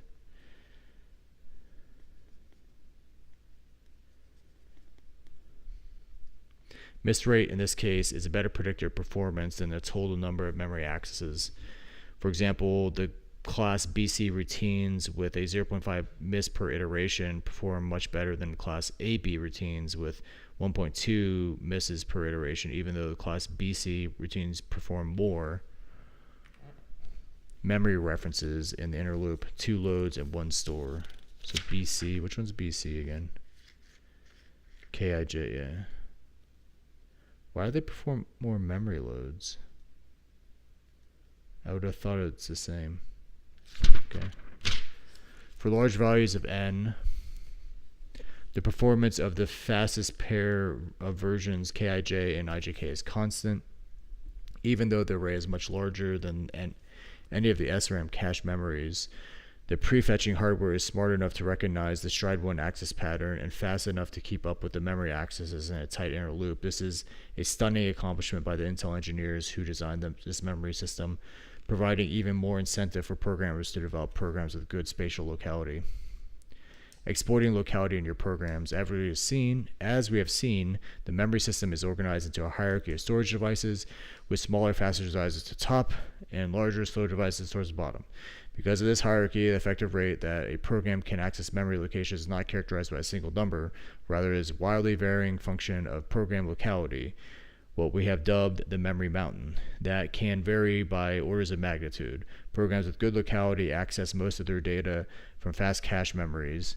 Programs with poor locality access their data from relatively slow DRAM main memory. Programs who understand the nature of the memory hierarchy can exploit this understanding to write more efficient programs regardless of the specific memory system organization.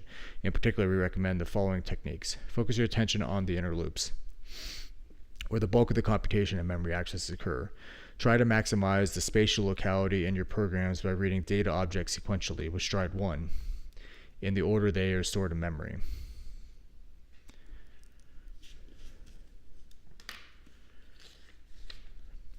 Try to maximize the temporal locality in your programs by using a data object as often as possible once it has been read from memory.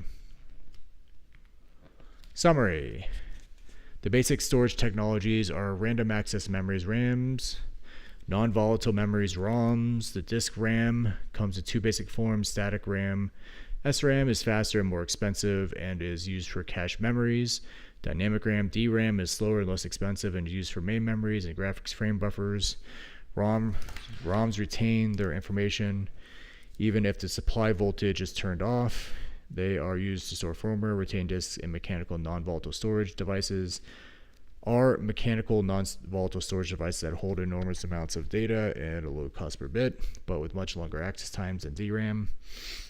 Solid-state disk SSDs based on non-volatile flash memory are becoming increasingly attractive alternatives to rotating disks for some applications. In general, faster storage technologies are more expensive per bit, have smaller capacities. The price and performance properties of these technologies are changing at dramatically different rates. In particular, DRAM and disk access times are much larger than CPU cycle times. Systems bridge these gaps by organizing memory as a hierarchy of storage devices with smaller, faster devices at the top and larger, slower devices at the bottom.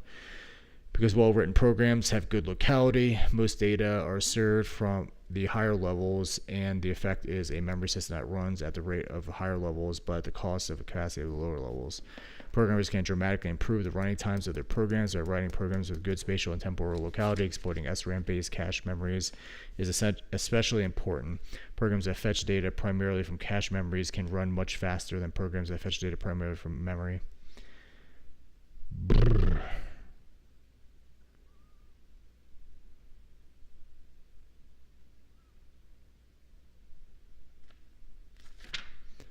Bum, bum, bum, bum, bum, bum, bum, bum, bum. Done with this chapter.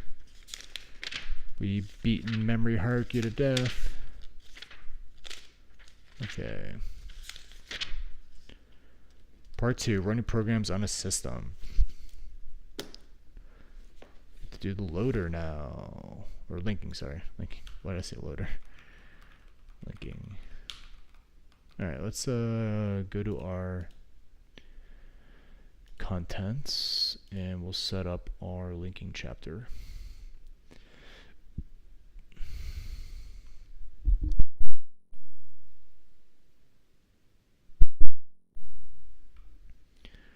All right.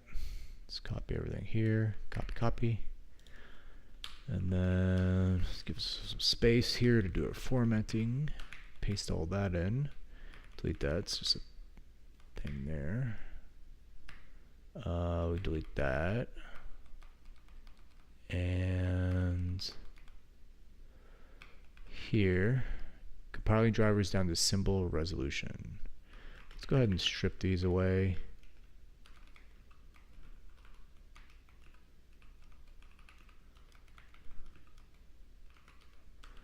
This is the fun stuff. I'm gonna have fun with this chapter.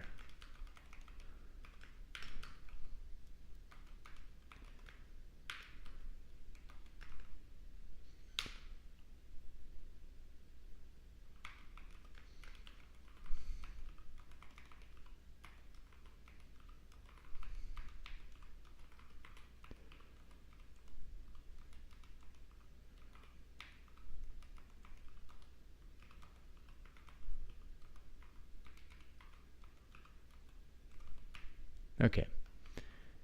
All of these get cut and pasted here. 7.6 gets these guys with an extra there. These guys get that. Same thing with these. Bam. Relocation 7.7.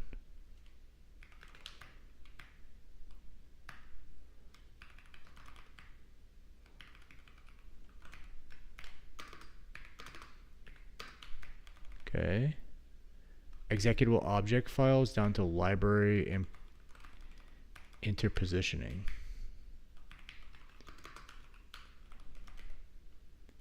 We gotta clean up these.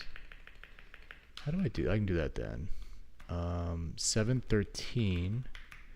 These things now go here. Boom. And then these are the last two. I'll just pull them up here manually. There we go.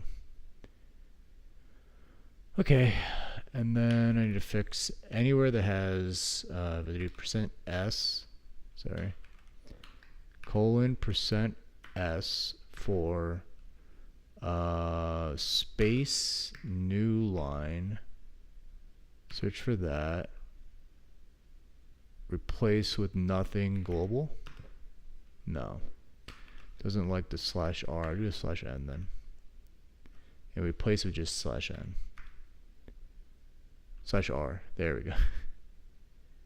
And we want to capture all of those. So we say star or plus. No? Can I not do that? Is it not being greedy enough?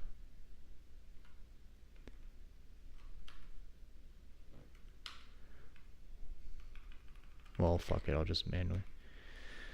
Well, I'll ask ChatGPT, why not? What is the search replace command I give Vim to strip all white space, or all spaces, all lines, all spaces at the end of lines?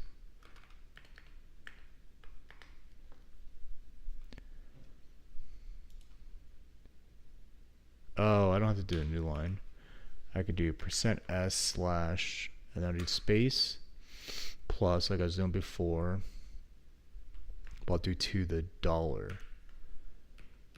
$E. And that messed up because I mistyped that. That did not work. Maybe I need to do this /s. That does not work.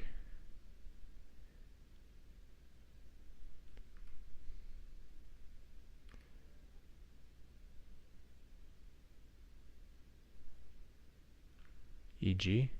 G.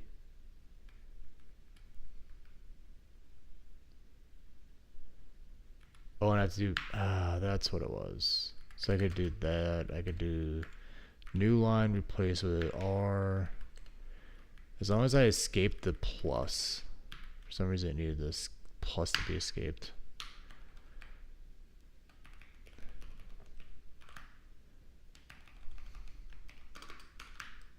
Alright. Let's go down here. Boop. That flushes all of that out. I can cross that out.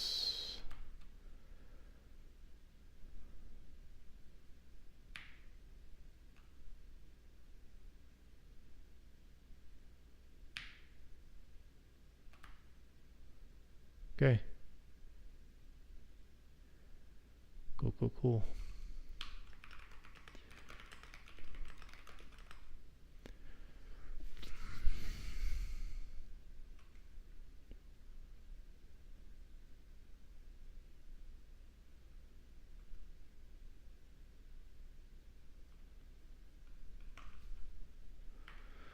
It says get CI finish chapter 06. Get push all. Alright, so we're done reading for today. Let me go ahead and post where I left off.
There was like a website that I skipped, right?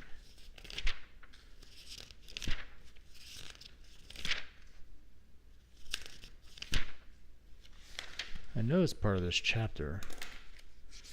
Did I not read it? Oh, here it is. This is on blocking. For some reason I missed it. Let's go back here to here. Yeah. Using blocking to increase temporal locality. There's an interesting technique called blocking that can improve the temporal locality of inner loops. The general idea of blocking is to organize the data structures into a program into large chunks called blocks. In this context, block refers to an application level chunk of data, not a cache block. The program is structured so that it loads a chunk into the L1 cache, does all the reads and writes that it needs to on that chunk, that discards the chunk, loads in the next chunk, and so on.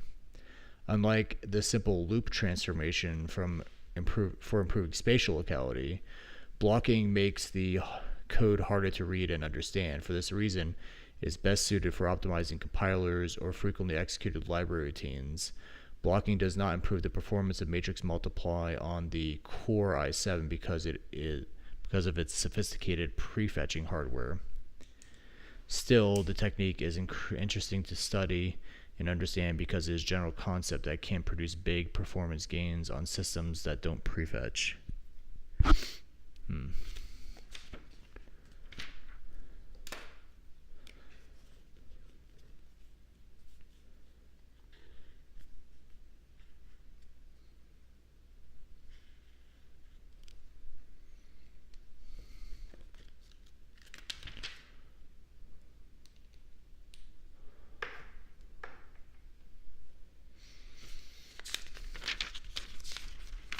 Okay, let's put the book away.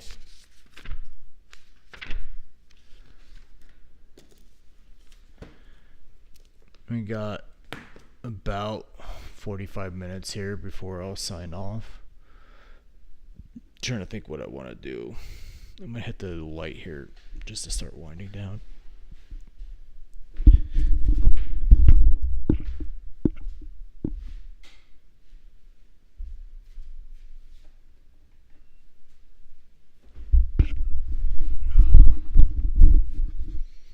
Okay. Oh, stupid fucking cord. Okay. Jesus Christ, this fucking cord. It just wants to get wrapped around the wheel of my desk here. Maybe what I should do is just like put it on the hanger there. Keep that from happening. Alright. Maybe I do some brilliant before I go to bed. Let's see where I'm at on brilliant. I'm still on number 1. I'm not touching it. Yeah, I'm still number 1. Could watch a lecture since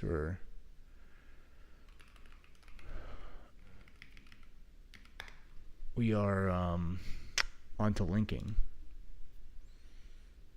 So we can watch the lecture on linking. I like to do that. Yeah, let's do that. We'll watch it on 1.5x.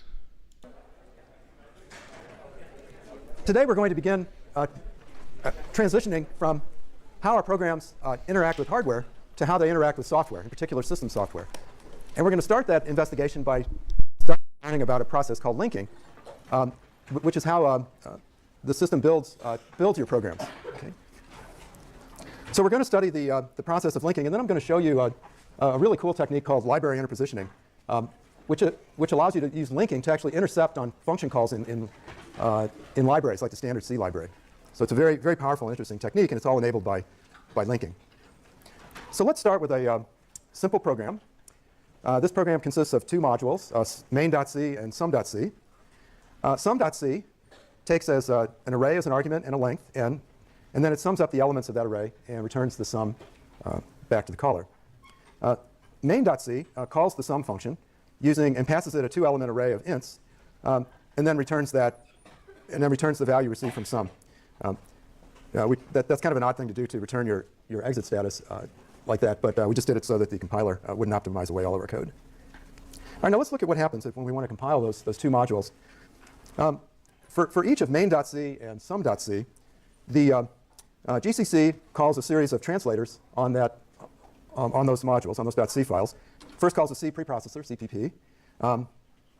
Then it calls the compiler, the actual compiler, which is CC1. The compiler generates assembly, which is then translated by the assembler, AS, resulting in a .o file called main.o. Similar things happens for sum.c. So after these 3 translators work on the code, we have 2 object files, 2 .o files.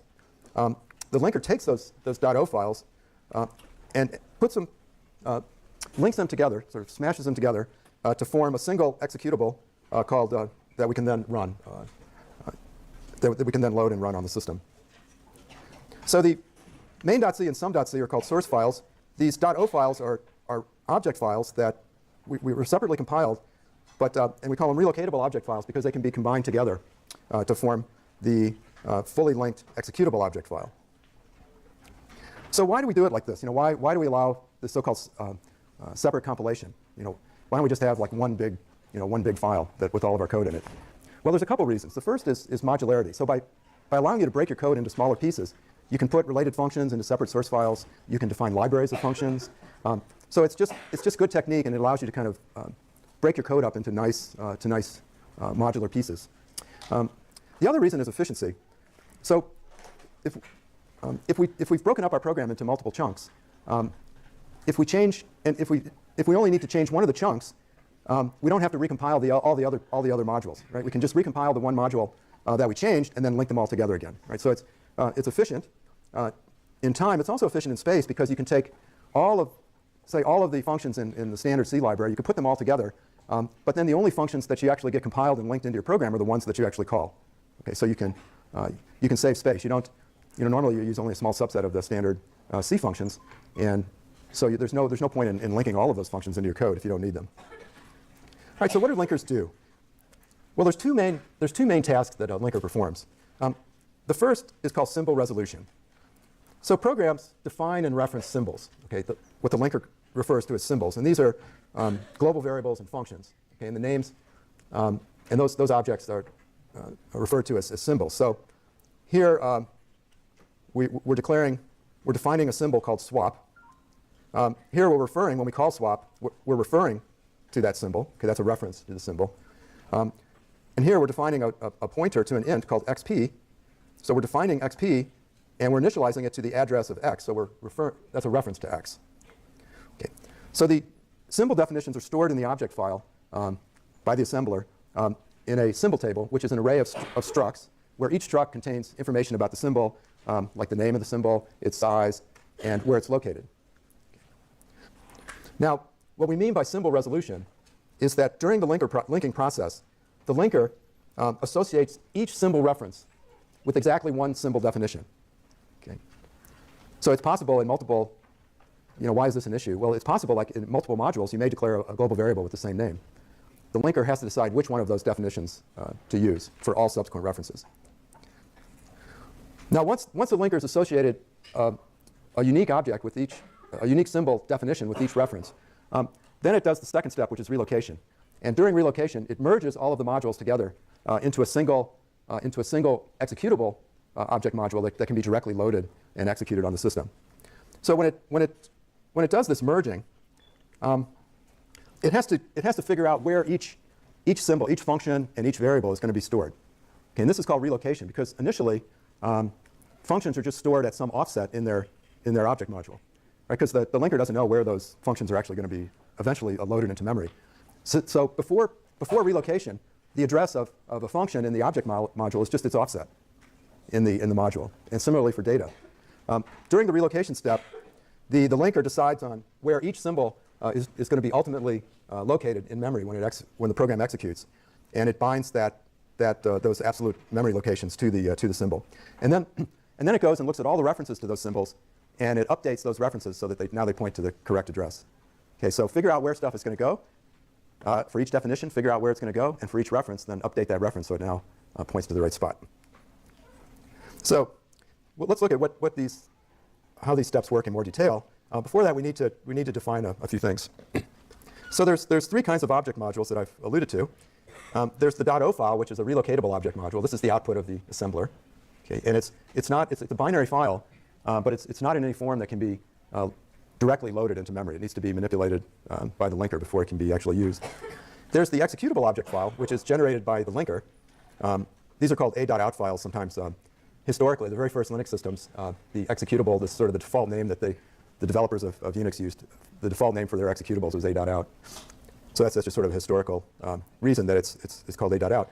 And then there's another type of object file called the shared object file, or .so file, which is a sort of a modern technique for creating shared libraries. And we'll look at those later today. Now, object modules come in a standard format called ELF format. And it's a unified format for .o files, for executables, and for .so files. They all use the same format, the same general format. So while these ELF binaries they're binaries, they're very structured. Okay? And they're broken up into sections. At the beginning is a header that defines things like the size of the words, the byte ordering, whether it's a .o, an a.out, or a .so. So it just provides some sort of general information about this binary. And then there's what's a so-called segment header table, which it's only defined for the executable object files, and it indicates where all the different segments of the code are going to go in memory. So where does your stack go? Where do your shared libraries go? Where does your initialized and uninitialized data? Where does your code go? Right. So all these various sections are defined. While these ELF binaries they're binaries, they're very structured, okay? And they're broken up into sections. At the beginning is a header that defines things like the size of the words, the byte ordering, whether it's a .o, an a.out, or a .so. So it just provides some sort of general information about this binary. And then there's what's a so-called segment header table, which it's only defined for the executable object files, and it indicates where all the different segments of the code are going to go in memory. So where does your stack go?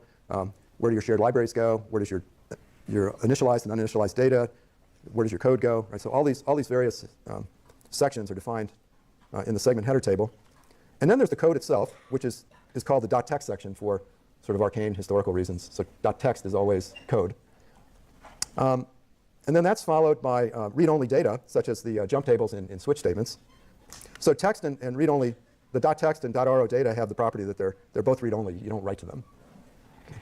Then that's followed by the data section, which contains space for all of your initialized global variables. And then there's a section called BSS, which defines the uninitialized global variables. Now this doesn't actually take up any space because they're uninitialized, right? Okay, but there are entries in the symbol table for them, and when this program gets loaded, these variables are going to need they're actually going to have space allocated for them. BSS is another one of those sort of arcane names. It goes all the way back to the 60s. There was an IBM instruction called the block started by symbol. I think a better way to remember what it means is better save space. Okay, so if you have a separate section for the uninitialized variables, since they're not uninitialized, they don't have to consume any room in the .o file. Okay, there's also a section for the symbol table. This contains, like I said, it's an array of structs for procedures, global variables, and anything defined with a static attribute. And each one of these symbols gets an entry in the symbol table. And then there's two sections called that contain relocation info. So this is the notes. When the linker went and identified all the references to symbols, it put a little note to say, I'm going to have to remember to fix the reference to this symbol up when I actually create the executable. So a relocation entry is just like a note that the linker, or that it's a note that the assembler makes to the linker to say, hey, you're going to have to fix up this reference because I don't know where this symbol is actually going to be stored in memory when it's loaded. Okay, and then there's a debug section that contains information that relates line numbers to in the source code to line numbers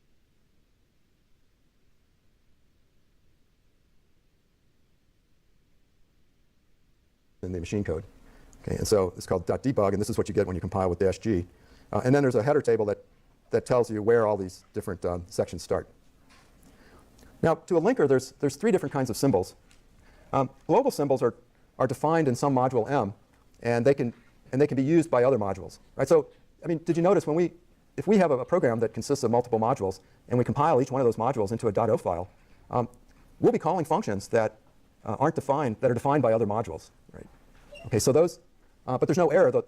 The compiler doesn't throw an error because it's assuming that those are defined in other modules, and it assumes the linker will be able to find them and determine the address. So anything that's defined with any global, either global variable or function name that's defined without the static attribute is a global symbol. Okay. Now, and then external symbols are kind of the flip side of that. External symbols are symbols that are referenced by some module but defined in some other module.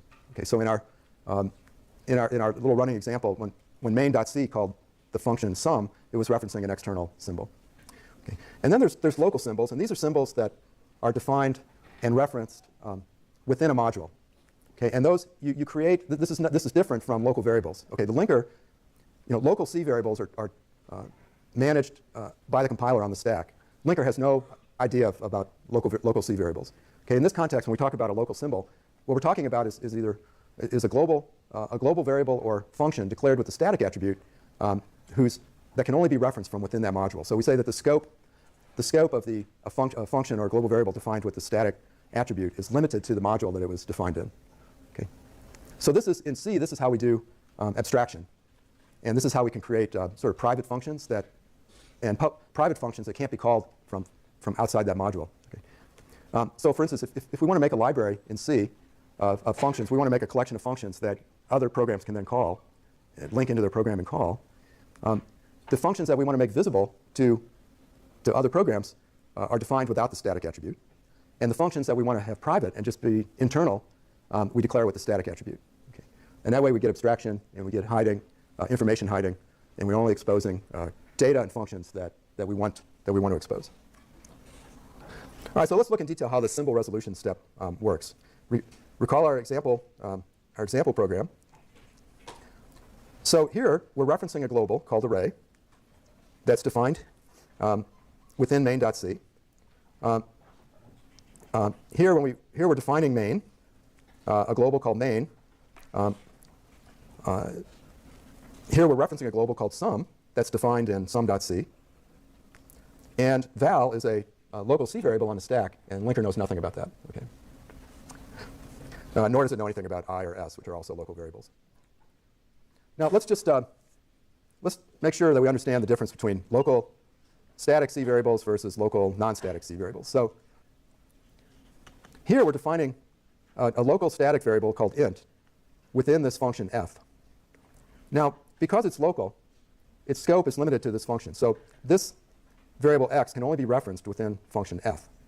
And similarly, for this definition of x in function g, can only be referenced by function g. Now, but because it's declared with the static attribute, it's not stored on the stack. It's actually stored in .data, just like a global would be. So it's like a global in the sense that it's actually stored in .data rather than the stack. But it's like a local C variable in the sense that its scope is limited just to the function that it's defined in. Okay, so what the compiler will do, it'll allocate space for each definition of x. So this, and it'll give it some name to disambiguate it. So maybe it will call this one x.1, and maybe this one x.2. So these symbols are allocated in .data because they're initialized, and they get symbol table entries just like any other symbol. Okay, so I said that during symbol resolution, the linker associates each symbol reference to exactly one unique symbol definition. Now, how does it do that if there's multiple symbol definitions across all the modules? So to understand this, we'll define symbols as being either strong or weak. So strong symbols are either procedures or function names or initialized global variables. Weak symbols are uninitialized global variables. Okay, so int foo here is a strong symbol because it's initialized. We're initializing it. P1 is strong by definition. Foo is weak in P2.c. This definition of foo is weak because it's uninitialized, and the definition of P2 is strong. Okay, so the rules that the linker uses are the following. Multiple strong symbols not allowed, so that's an error. Okay. So that means that if across multiple modules we declare a function with the same name, the linker will throw an error. That's not allowed. Given a strong symbol and multiple weak symbols, the linker will always choose the strong symbol. Now remember, if we initialize a global variable, and if we declare an initialized global variable across multiple modules, that's an error because those are strong symbols, okay, by rule 1. But if we have one strong symbol and multiple weak symbols, all with the same name, then the compiler will choose the strong symbol. Okay. And it will associate all references to that symbol will go to that strong symbol. And if there's multiple weak symbols, then it just picks an arbitrary one. And this, as we'll see, can be problematic. Now, you can override it with this GCC flag called no common.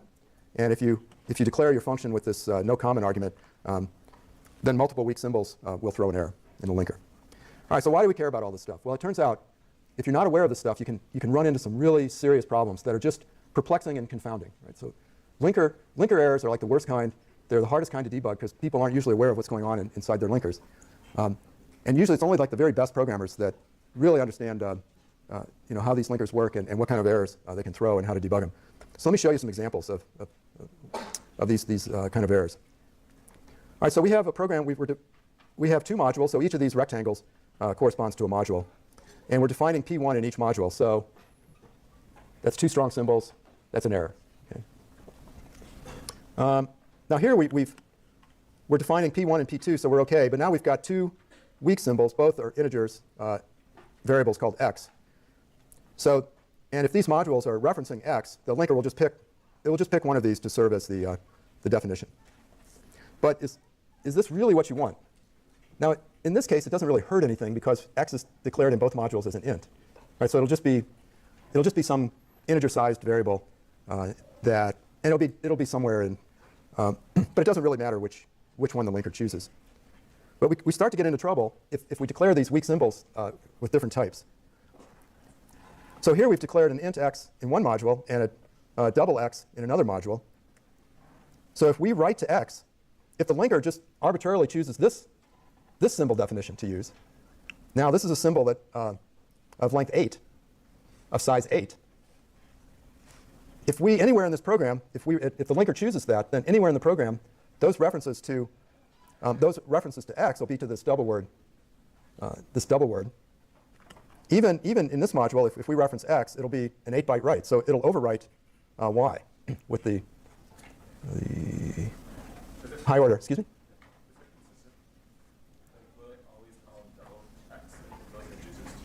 Oh no, it's completely. It'll just pick one arbitrarily, and you don't know. I mean, all right. Here's a problem. We've defined a strong symbol x because we've initialized it. So the linker will associate all references to x to this integer-sized symbol. So if we write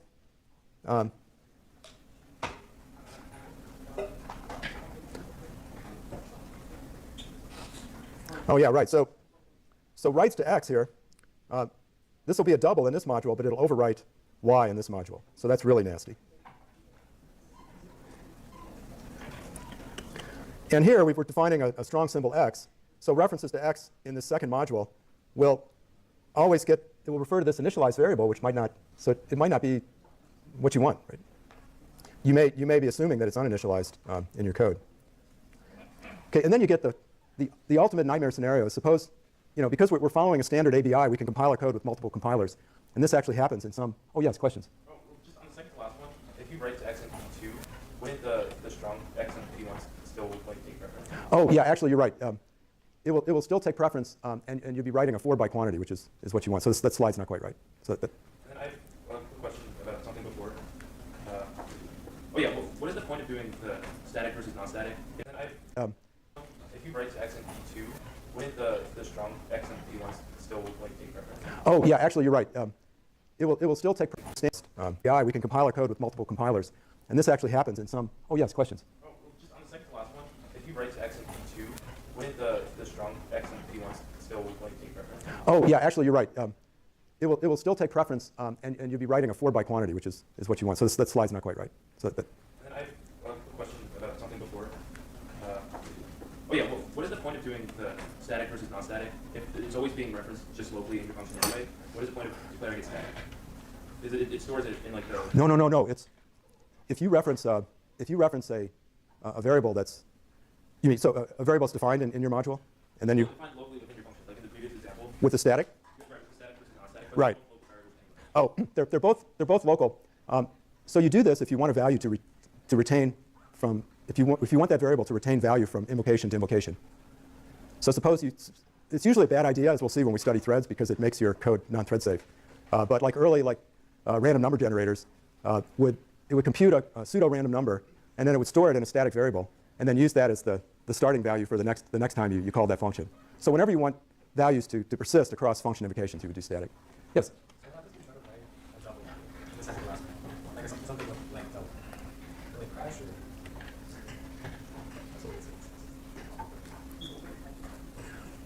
Well, wait a minute. Let me get this straight. Writes to x in P2 will actually correspond to the memory. It'll actually go to the memory location. I'm sorry. I need to amend that. So writes to x in P2 will be 8 bytes because the compiler knows that it's a double.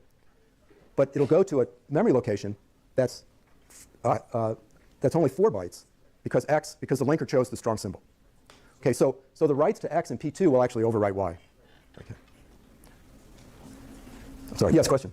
How do you know that x and y are in continuous possible? Like there's beside each other all the time? That's just usually the way it happens. Declaring two global variables with the variables on the stack. No. Global variables go in .data. They don't go on the stack. But usually if you define local variables in a function, it will allocate them one after the other on the stack. Okay. All right, so all this discussion about these weird strong weak symbol rules that the linker have, it's another reason to avoid global variables if you can. If you need to declare a global, see if you can declare it static, because that'll limit its scope to the module that it's declared in. So that's a good idea if you can do it. And if you define a global variable, initialize it so that you'll discover if you have multiple initialized global symbols with the same name in your code. And then if you want to, it's always good practice if you're referencing an external variable to tell the compiler about it by using the extern attribute. All right. So now at this point, the linker has associated every symbol reference with some symbol definition. Now it has to take all those relocatable object files and smush them together and create like one big executable. So suppose with our example, our little running example, each main.o and sum.o contain code and initialized data. Sum.o doesn't have any initialized data, it just has code. And then there's system code that actually runs before and after your program. So when your program runs, it actually starts executing startup code from libc that sort of initializes things. And then the last thing that it does is it calls main and passes it args, argc, and argv. Okay.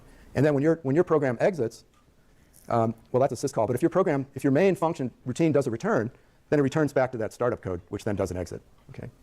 So this is just, and so this consists of text and data as well.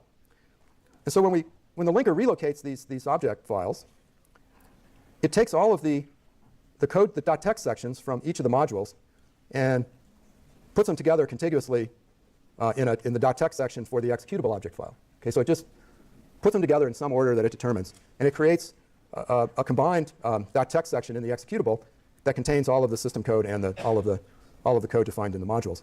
And then it does the same thing with the data. It takes all the .data sections from the various object files and puts them together in one combined .data section in the executable. And it also merges the symbol tables and the debug information as well.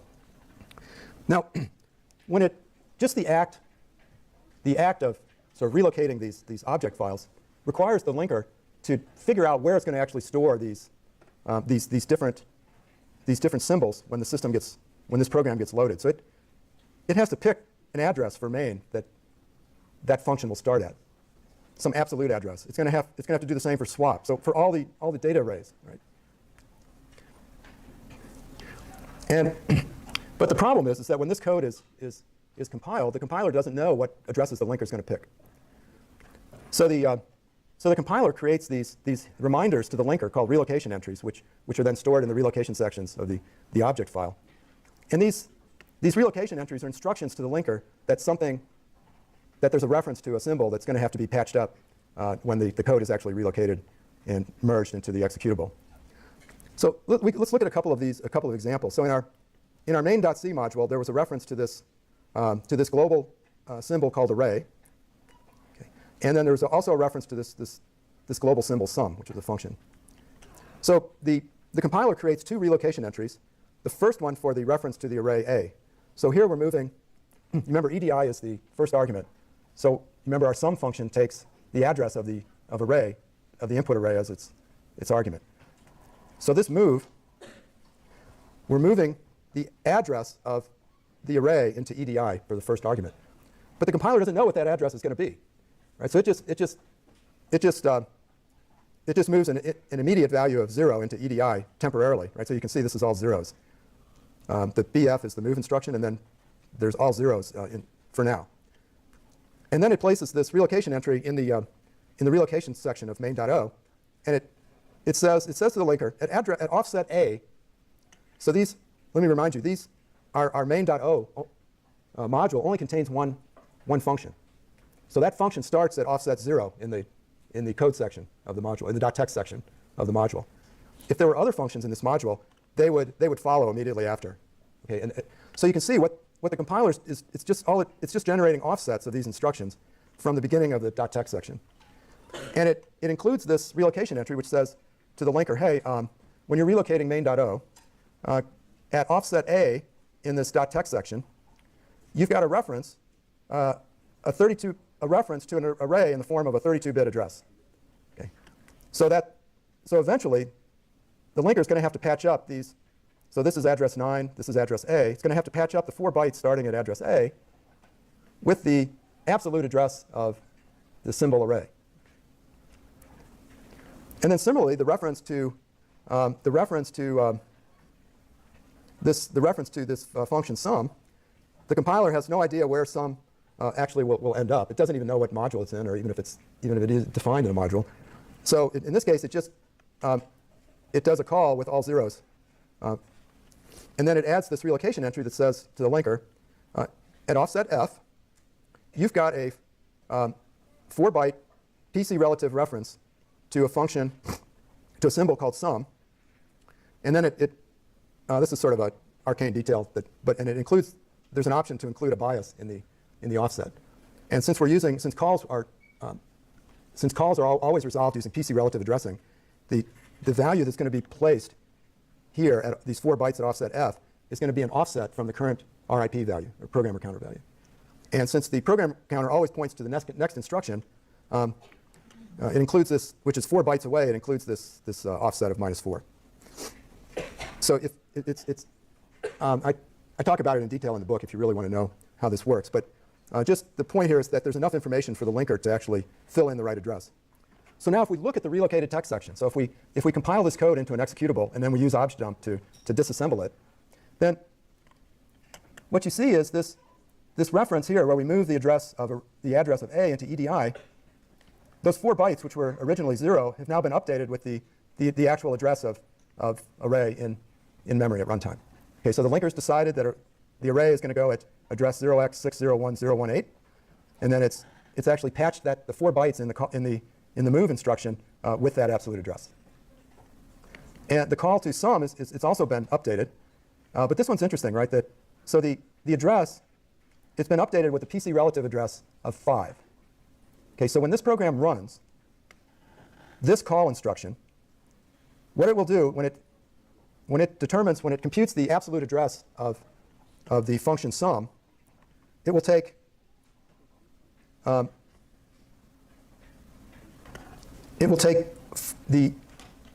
current value of the program counter, which is the next instruction, so 4004E3, and it will add to it whatever value is in this immediate field, okay, which is interpreted as a 2's complement integer. So it can be relative, it can go minus or plus.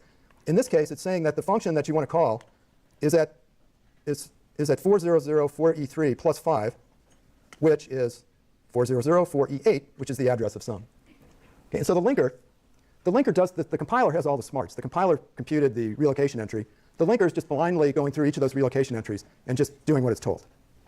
Okay, but the net result is that now all of these references have been patched up with valid absolute addresses.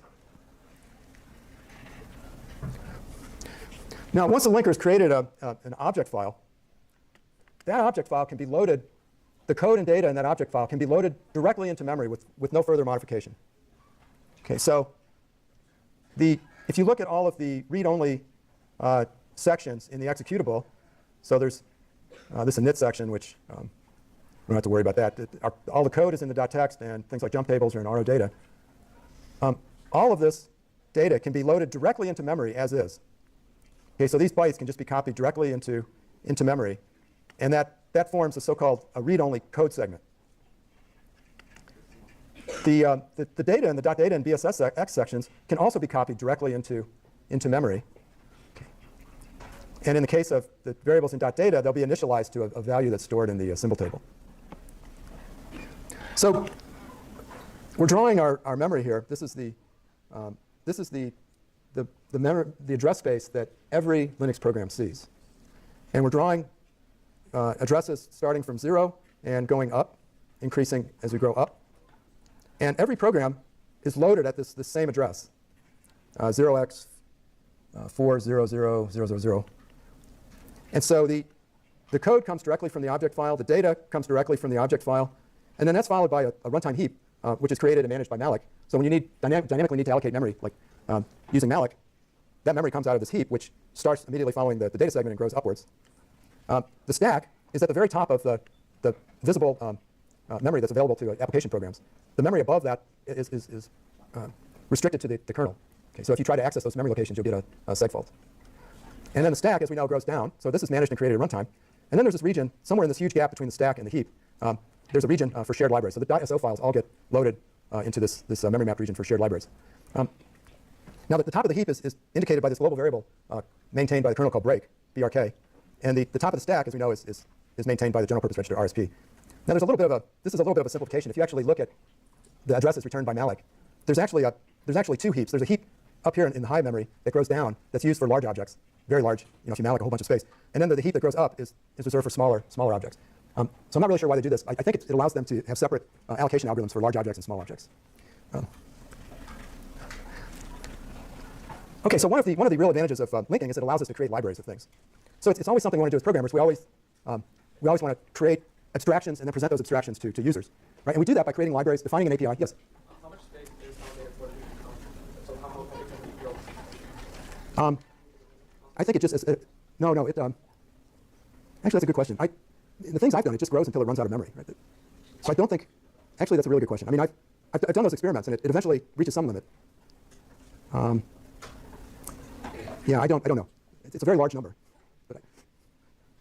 So, as programmers, we always want to abstract, define APIs, implement, package up those APIs, and make them available to other programmers. So how can we actually do that? How can we make commonly used functions available to other programmers? Well, one thing, given what we've learned so far, you could just take all the functions and put them all in a single big C file. Right? And then programmers would just link that C file into their programs if they want to use them. Right? Another option would be to take, that might get kind of unwieldy if it's a big library. Right? libc has hundreds and hundreds of functions. So another option might be to just take each function, put it in a separate file, and then compile them all together, compile and link them all together. So this is more space and time efficient than our first option, but it seems like it would be burdensome on the programmer because the programmer would have to know where all these functions were and put them in make files. It'd just be a lot of, you could end up with a ridiculously large command line to GCC.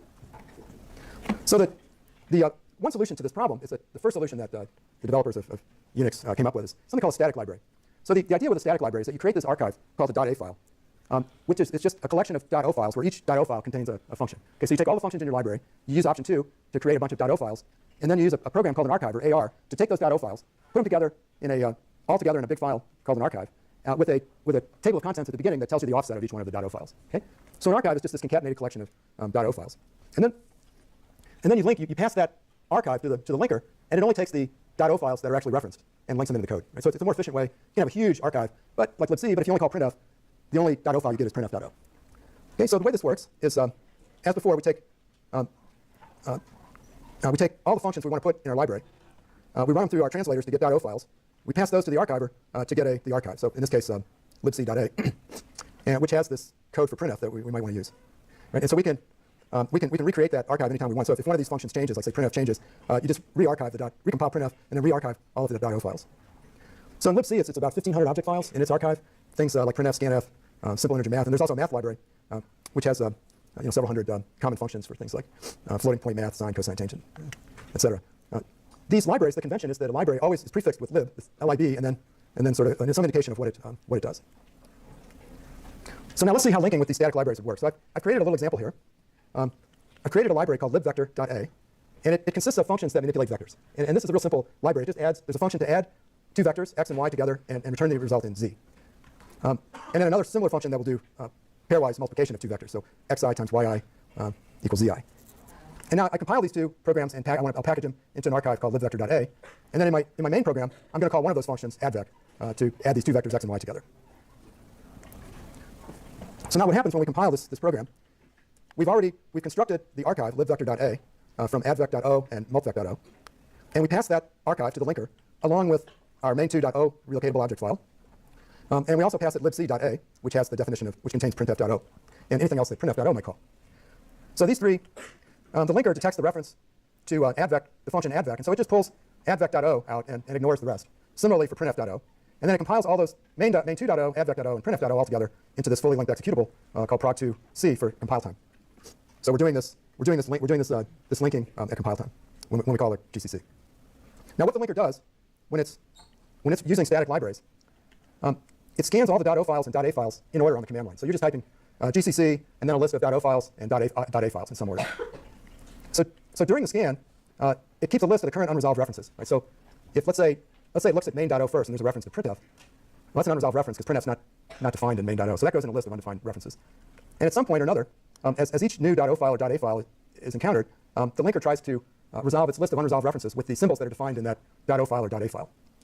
And then if there's any entries in the list at the end of the scan, then there's an error. Okay? So that the key here is that the linker will try to resolve these references from left to right on the command line. And so this is another sort of important thing for you to know as programmers, because the order that you put your files on the command line actually makes a difference. Okay? So you can get sort of weird, baffling linker errors if you use the wrong order. So for instance, suppose we've got a function, an object module called libtest that calls a function that's defined in libmine.a. Okay, and so these dash L's, dash big L period, that says to look for library files in the current directory. That's what the dot. Look there first, and then look in the normal places that you look. And the dash lowercase l, it's like an abbreviation.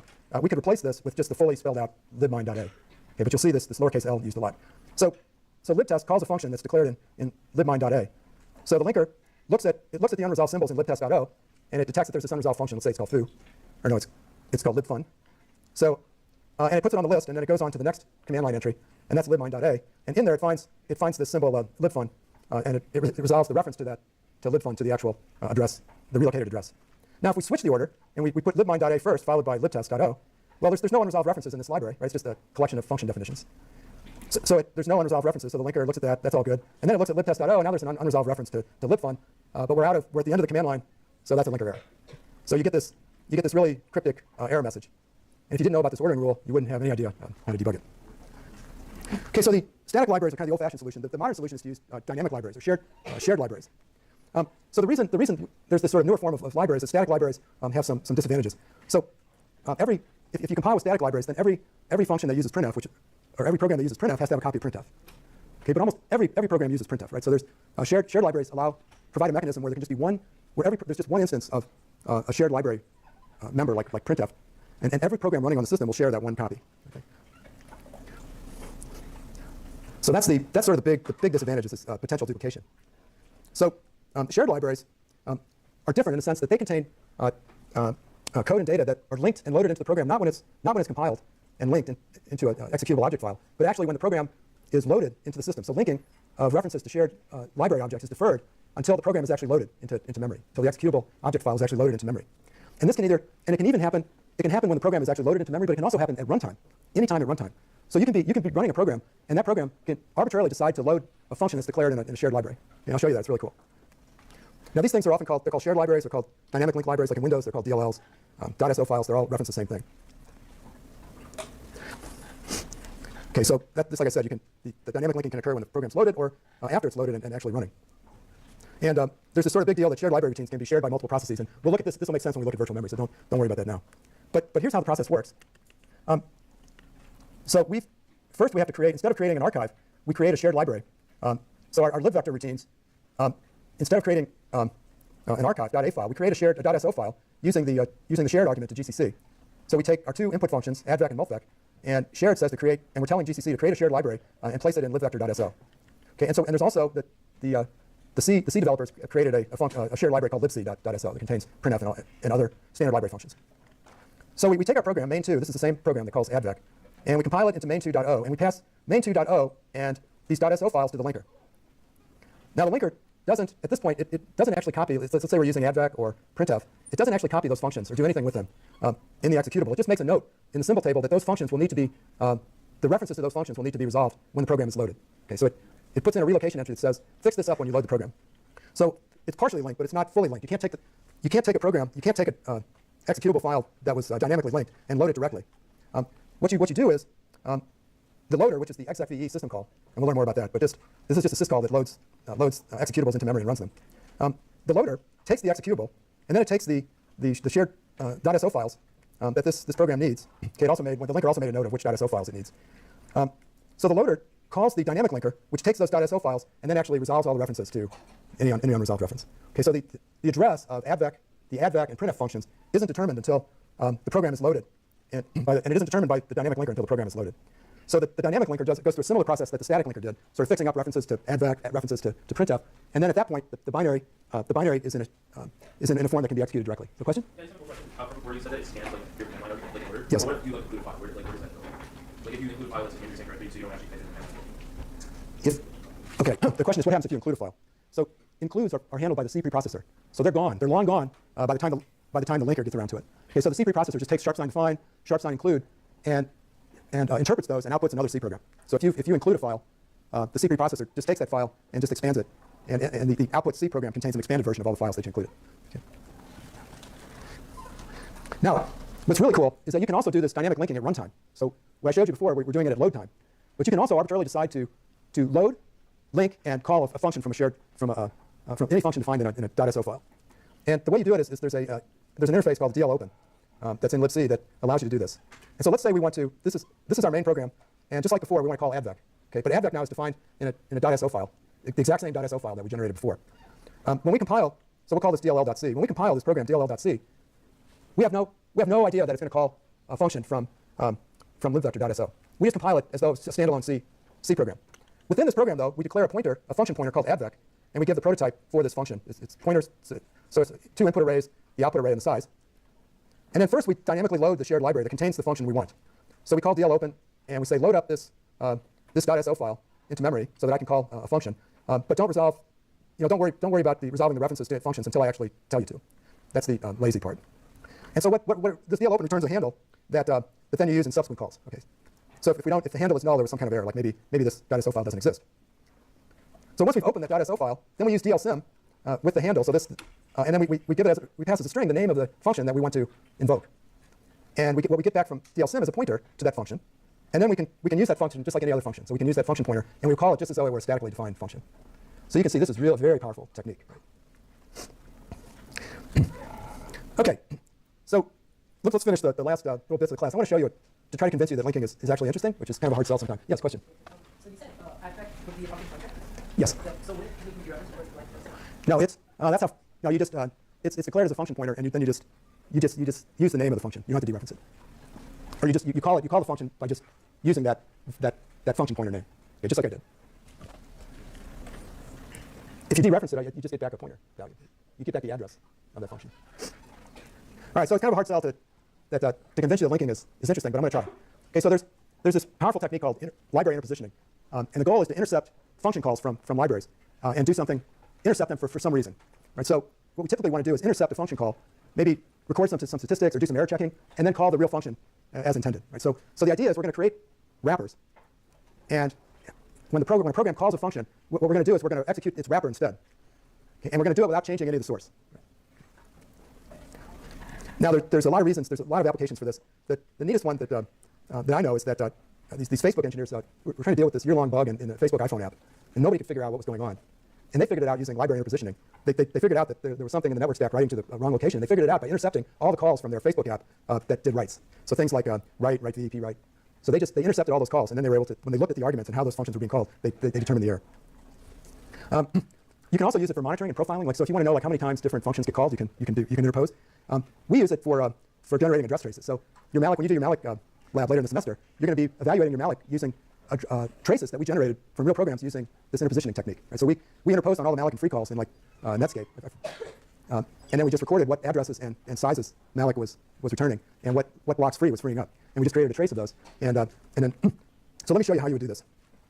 So the idea, let's say we have this main program, and the idea is to trace all the malloc and free calls. So there's one malloc call and there's one free call, and we want to know what these addresses are, and we want to know what these sizes are. So we can do this at either compile time, link time, or runtime. To do it at compile time, we first write wrapper functions called mymalloc and myfree, where mymalloc calls the real malloc function, and then it prints out the size that it was called and the address that malloc returned. Okay, so this, when we run our program, it'll print out all these addresses, and it does the same thing for free. And then here's the trick. In malloc.h, we define malloc to be mymalloc, okay, and free to be myfree, and then we give the prototype for it, so the compiler doesn't get confused. And then we compile mymalloc.c into a .o file, and then we call our program, which is our main program, int.c, for interpositioning. And we call that, and here's the trick. We call it with the dash cap I argument, and we say look for any include files in the current directory. Okay, so this was similar to that L dash cap L argument. But because we tell GCC to look in the current directory first, so this is sort of where the interpositioning happens. Because when it does that, it's going to find a library called malloc.h. I mean a .h file called malloc.h. And so all the calls to malloc will be translated by the C preprocessor to mymalloc. So when we run this, it prints out the malloc and free trace. Now we can also do this at link time. So we can tell, see, in order to do this, we had to get access to we had to compile the program. We didn't have to change it, but we had to compile it. We can use link time interpositioning to avoid that compilation. So the way this works, we define our wrapper functions with the special name __wrap malloc. And this calls the real malloc function and then prints out the information. And then at link time, then we do the interpositioning by calling the linker with this special -WL argument. And so what this does, the -WL flag to GCC says, hey, take what follows, the argument that follows, replace all the commas with spaces, and then invoke the linker with this argument. Okay, so what we're doing is passing a linker arguments to the linker. And this --wrap argument to the linker, it tells the linker to resolve all references to malloc as __wrap malloc, and all references to _real malloc should be resolved as malloc. Okay, so anywhere in the program where we call malloc, it'll be resolved to __wrap malloc, and it'll invoke our wrapper. And then the wrapper calls real malloc, which because of this flag resolves to the actual malloc routine. Now here you can also, and the really amazing thing is you can also do this interpositioning at load time and runtime when the program's loaded. So you don't even need access to the .o files. All you need is access to the executable, right? And for every program we have access to the executable. So think about that. We can take any program and we can interpose on its library calls at runtime. So the way we do this is we write the wrapper function now uses the dlsim call that we saw before, and we call it with the special function, the special argument called next. And what this is saying is get the address of the real malloc.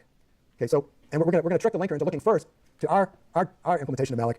But here we want the real one, so we're telling it to look in the next place, its next place that it would normally look, and fetch the address of malloc. So the result is a function pointer called malloc p, and then we can just call that function to call the libc malloc and then print out the data. Okay, we do the same thing for free. We use dlsim in exactly the same way for free, and then the interpositioning now happens when the program is loaded.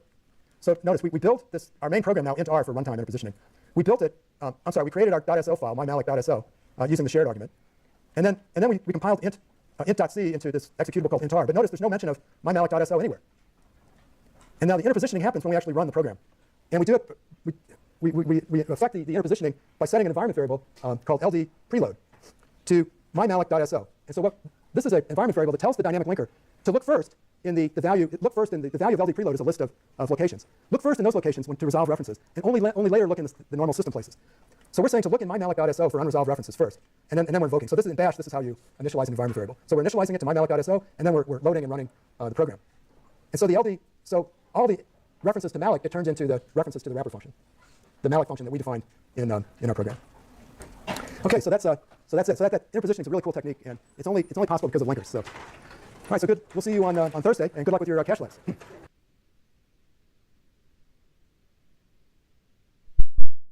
That's pretty cool. I thought he was just going to go over LD preload, but he also went over the static and link time interpositioning techniques, which static one I could see myself doing, but the link time I wasn't aware of the flags for the compiler to do all that at link time.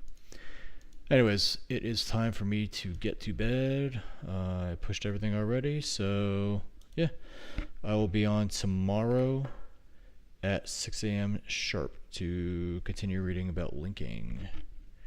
I actually really like linking. I think it's really interesting. Cool.